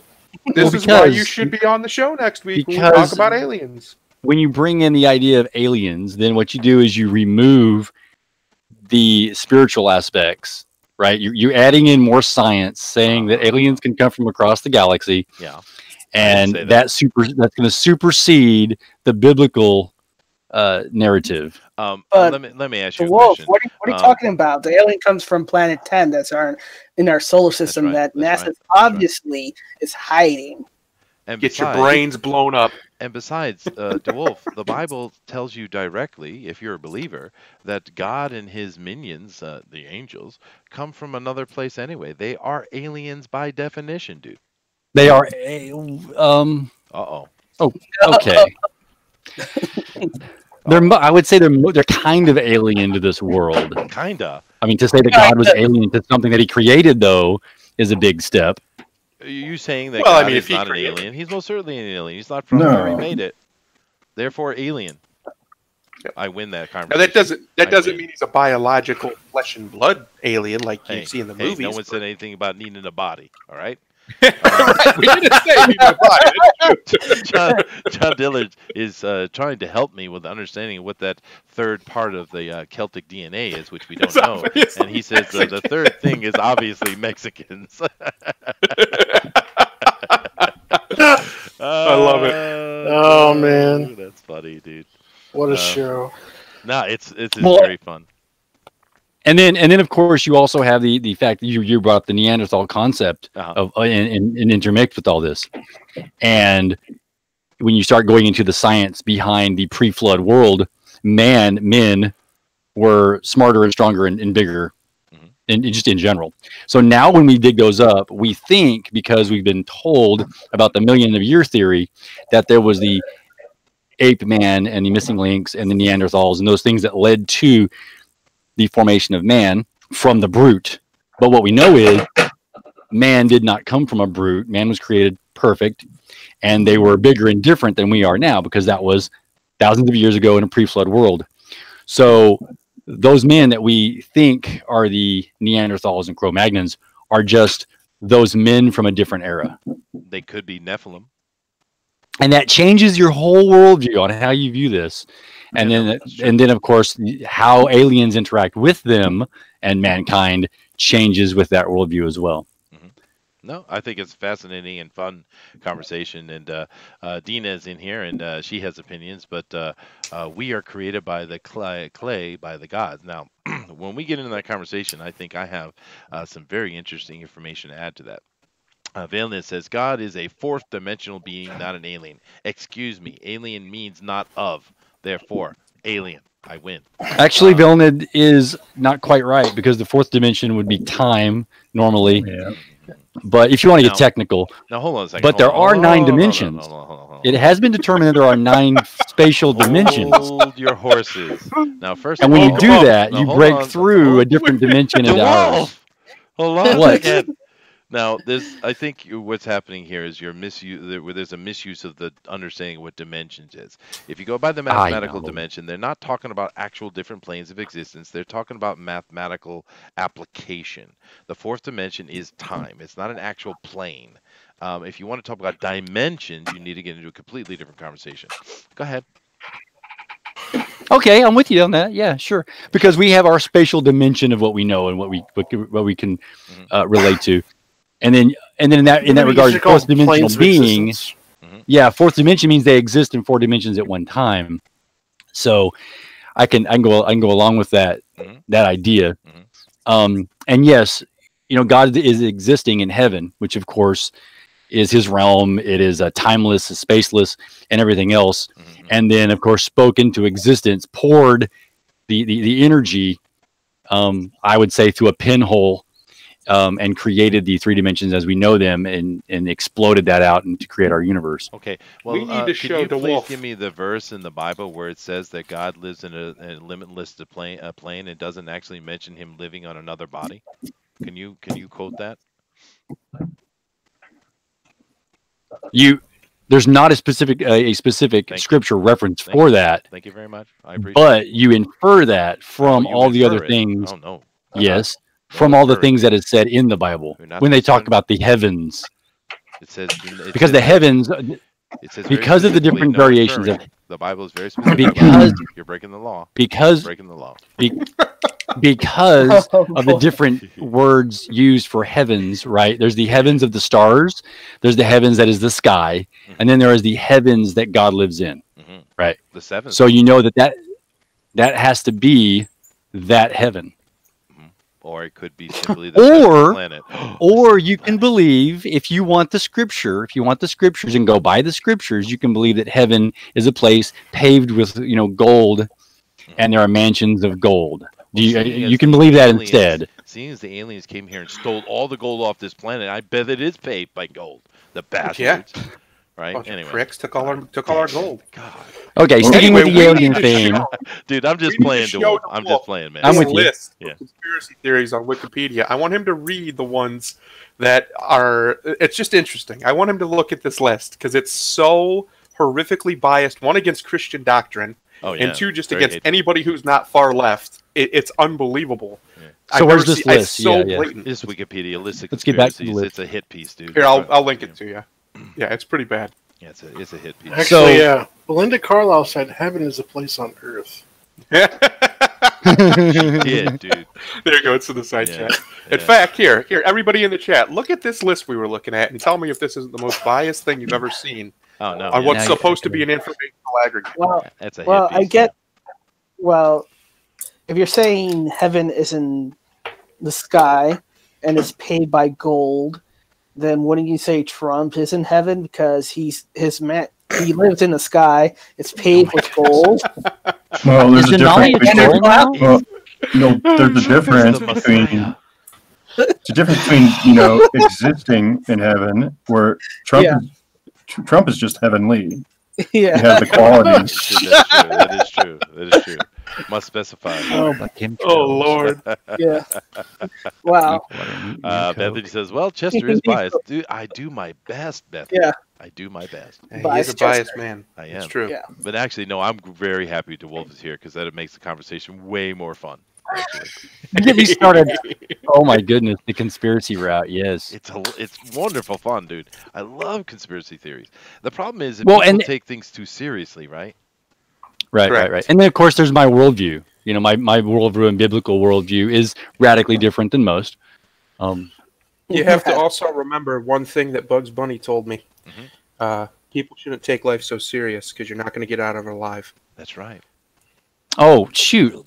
Life is a sexually transmitted disease that often ends. It ends in 100% death rate. Yeah, that's true. Yeah, that's true. Yeah. Goodness gracious. We'll definitely get into those kind of conversations. I think the alien conversation next week, it's like inevitable that it will tangent off into the Anunnaki, therefore into God conversations. So tonight is just about the fact that there are conspiracies? Yeah, we're just talking about them in general, and we made a decision of a list that we're going to talk about over the next so many weeks. I shall read the list out to you. Okay. Would you like me to? I shall do that. Well, let me see here if I can find it. Here we go. So if I could only stop you, but... Okay, no stopping me. No way. These are the things we're going to talk about first. We're going to talk about aliens next week. That's going to be fun. We also have Masons on here. Wink, wink. We have pyramids. Wink, wink. We have Earth conspiracies like Hollow Earth and Flat Earth. We also have former conspiracy theories, which that'll be an interesting show. Cryptids. Former. You mean they were conspiracies, but they're not anymore? They're proven. Right. Yes. They were proven. There are a lot of them, actually. Cryptids, which are, that's awesome all in itself. Loch Ness Monster, Bigfoot, etc. And then, of course, we have the last one here is shadow groups. And if you guys like this series and if it goes really well, hey, we'll do more. Because we. Oh yeah, because I live where there's lots of Bigfoot. Yeah. Yeah, there you go. And there's a lot of stuff to talk about, and we've been thinking about what to do for Sunday, and I think this is perfect. It's just have a good old time talking about conspiracies and arguing the point, like in the old debates we used to have. That's the problem these days. These young people, they can't debate anymore. You can't. No. They can't have a conversation and disagree and be fine and happy after. What's the problem? Well. Have you seen these people go to these college campuses and just try to talk to these kids? They can't even talk. Like, if it's not something they've been driven into their head, they can't have a conversation with you. They can't explain anything. It's terrifying, in fact, how dumb some of these people are, and we're letting them vote. I don't know. I don't get it. Yeah, I mean, it's fun. Debating is a wonderful thing because it broadens your mind, for one, and it makes you a better thinker. Debate is absolutely essential, and this is why we always used to have debate club in the school. And I don't understand why. From what I understand, this has kind of been banned in a lot of places, just like football and sports and art class and music class. It's like, what the hell are you people doing? These things are Yeah. developing you as into a broader human, right? And one thing it does is if it doesn't make you stronger in your own point because someone challenges you on it, then you may actually learn something new and have to revise your point. That's right. Yeah, exactly. Yeah, that's right. But these young people, they can't do it at all. John says P. Diddy wants you to rock the vote. Oh, all right then. Thanks, P. Diddy. I actually like this idea. We could throw in one of them the worldwide flood, because that is a very wide-ranging. That's not a conspiracy anymore, dude. That's the past decade in anthropology and geology, particularly, they have proven there was a worldwide flood. It's now no longer conspiracy. And let me tell you, because I am part of the anthropological world, guys, I do get the inside letters and all that kind of stuff that's going on, and I do translation work, right? The big dudes who are in charge of it are not happy that was proven true. By the way, but Chester, you're wrong. Because wrong. There is still a conspiracy. You know why? The conspiracy is that it's not becoming widespread known that the collegiates agree there's a flood. Right, that would be the conspiracy. It is 100% agreed now, though. And it's quite but it's still kept from the public. I bet if you asked even most high school teachers, they wouldn't know anything about it. They would deny it. That's interesting. And the other part of it would be the Ark, Noah's Ark. There's a very strong evidence people know where it is, but no one's allowed to get to it. The Turkish one, Yep. Well, it is. So this is what happened. Right? This is what happened with me. Why I became a young Earth creationist, because I didn't start out that way. I started looking into Christianity, what it said, what the young Earth model was, and I was a science guy. I still am a science guy. I wanted science to be proven. I thought that evolution was part of the process and all this other stuff. As I learned more, right, because I wanted to be able to debate it, like you're saying, I learned more. I became stronger in my faith through this additional knowledge, and it all worked out. Yeah. Well, I mean, we can talk about the flood. I have no problem with that. It's just from my point of view, it's a moot point. Because what we should do, if we're going to talk about that, like you're saying, it's a moot point, but it's not, because so many people don't know that. They don't believe it. What we should talk about is how much of actual science is still denied by the mainstream. That's the conspiracy. Science deniers. Absolutely denial of science, of things like the flood, of many anthropological things that people will outright deny. They'll tell you things like, all the bones look the same. I genuinely think that all skulls look the same. They'll tell you things like without deformities. They have an image of what a human skull is like, and it's just not what a human skull is. Yep. There's all kinds of information like that. This is the caveat I would put on that, Thundero. Anytime you hear a scientist talking about something, always understand they talk like it's the truth, but it's actually theory. Always. They don't know anything. They don't. We cannot date stone. We cannot carbon date anything beyond a certain point because it degrades immediately. We cannot use the other type of nuclear dating that they try to use, because it can be varied depending on the situation. They have no clue how old the Earth is, not even a little, right? No. For how long did we believe the Grand Canyon took millions and millions of years to form? And now we know it probably took 3 days, right? Right. All it took was John Dillard relieving himself. There you go. But I'm just saying, when scientists are talking like this is the truth, they're not. It's just the way they do things. It's always a theory. It's always a theory, because when you go to look at what humans really understand, you'll find that there's really nothing we understand. We don't even understand electricity, dude. We don't even know why an electron turns, and yet our whole world is built on electricity, right? Wait. No, there's not electron flow. There's hole flow. I understand the argument, but it's not it's not viable because we can't prove it, dude. Oh, okay. Yeah. But I mean, that's that's what I'm talking about, though. Is we need to? I think we should put that on there, because scientism, as it's been called in the past, is a serious problem, and it's a problem going throughout all of academia. Like we were talking about, peer review is a joke. Even in the hard sciences, it's a joke. It's a serious problem. It's to the point now where you'd have to say it's almost orchestrated. It's so bad. that no one's fixed it or no one's even tried to fix it, and the people who have tried to fix it are immediately discredited as some kind of quack. I think that should be added on the list. No, sure, because the scientific method is essential. But Yes. scientists are there trying to line their own pockets. They have to prove their point to keep their job. But I see a lot of interaction going on here in the chat. These guys are interested.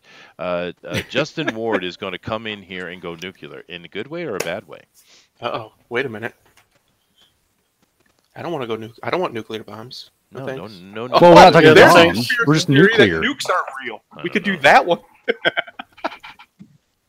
Have you heard that one, Chester? No, I haven't. Nukes aren't real?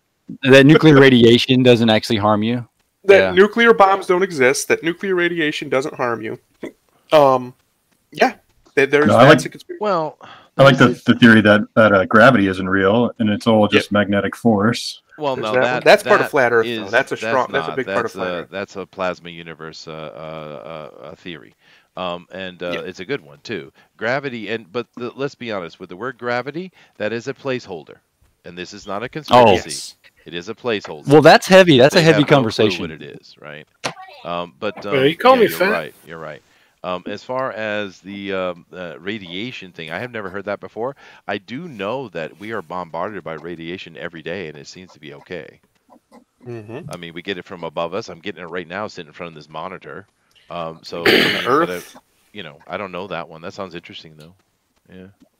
Hello, sister. I don't know much about it either. I've heard people talk about how nuclear bombs aren't real and they can prove it and this and that, and it's all a big fake and big fraud. We should talk about it sometime. That sounds fun. Yeah. Okay. Well, anyway, guys, I got to get out of here because I literally got to go take a shower and go to work.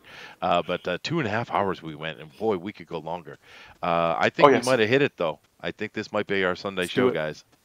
I think it has nothing to do with comic books whatsoever, and that's okay. It's all right. That is all right. That's what makes superheroes, though. That's true. That's true. We did go through all these period conspiracies. Yeah, that's right. Anyway, guys, definitely got to get out of here. Thank you all for joining us. It was a lot of fun. Do keep it in mind. Go over in there and back Tales from Beyond the Gate, please. We need your support. We want to see that not only hit its goal, but go beyond that. So please support us in Tales from Beyond the Gate. That is a great book. You're getting 160 plus pages for $30. I mean, come on. Do yourself a favor and get it. Exactly. And support the community. Support us. Please support us. Also, keep in mind that I know George is on here. I don't know if he still is, but George has a project that is out, and it's of course, Joe King, which is a kid's book, and we always want to support that. We also have Brad on here from Pencil Life, and he's got his new book, The Handyman, is out. Looks really cool. Starts tomorrow. Starts tomorrow. Starts tomorrow. Sweet. Awesome. We're going to have that launch party tomorrow for that as well. It's going to be a lot of fun. But go over and go to Indie support these Indiegogos, please. We need your help. We want to see these successful and continue on and on and on into the future. Beyond that, I would say thank you. And come back and join us for our normal comic book club, but definitely come back next week because we are talking aliens, baby, and it's going to be really cool. And of course, we're going to let Denali take us out as usual. Well, everybody, thank you for joining us for this 2 hours and a half beginning to a long series of conspiracy talk. It makes this statement quite ironic and apropos, I suppose. It's true. But as always, your perception shapes your reality. So always making a good one. Namaste, baby. Namaste. I love it. Yeah. Later, guys. Later. Aloha.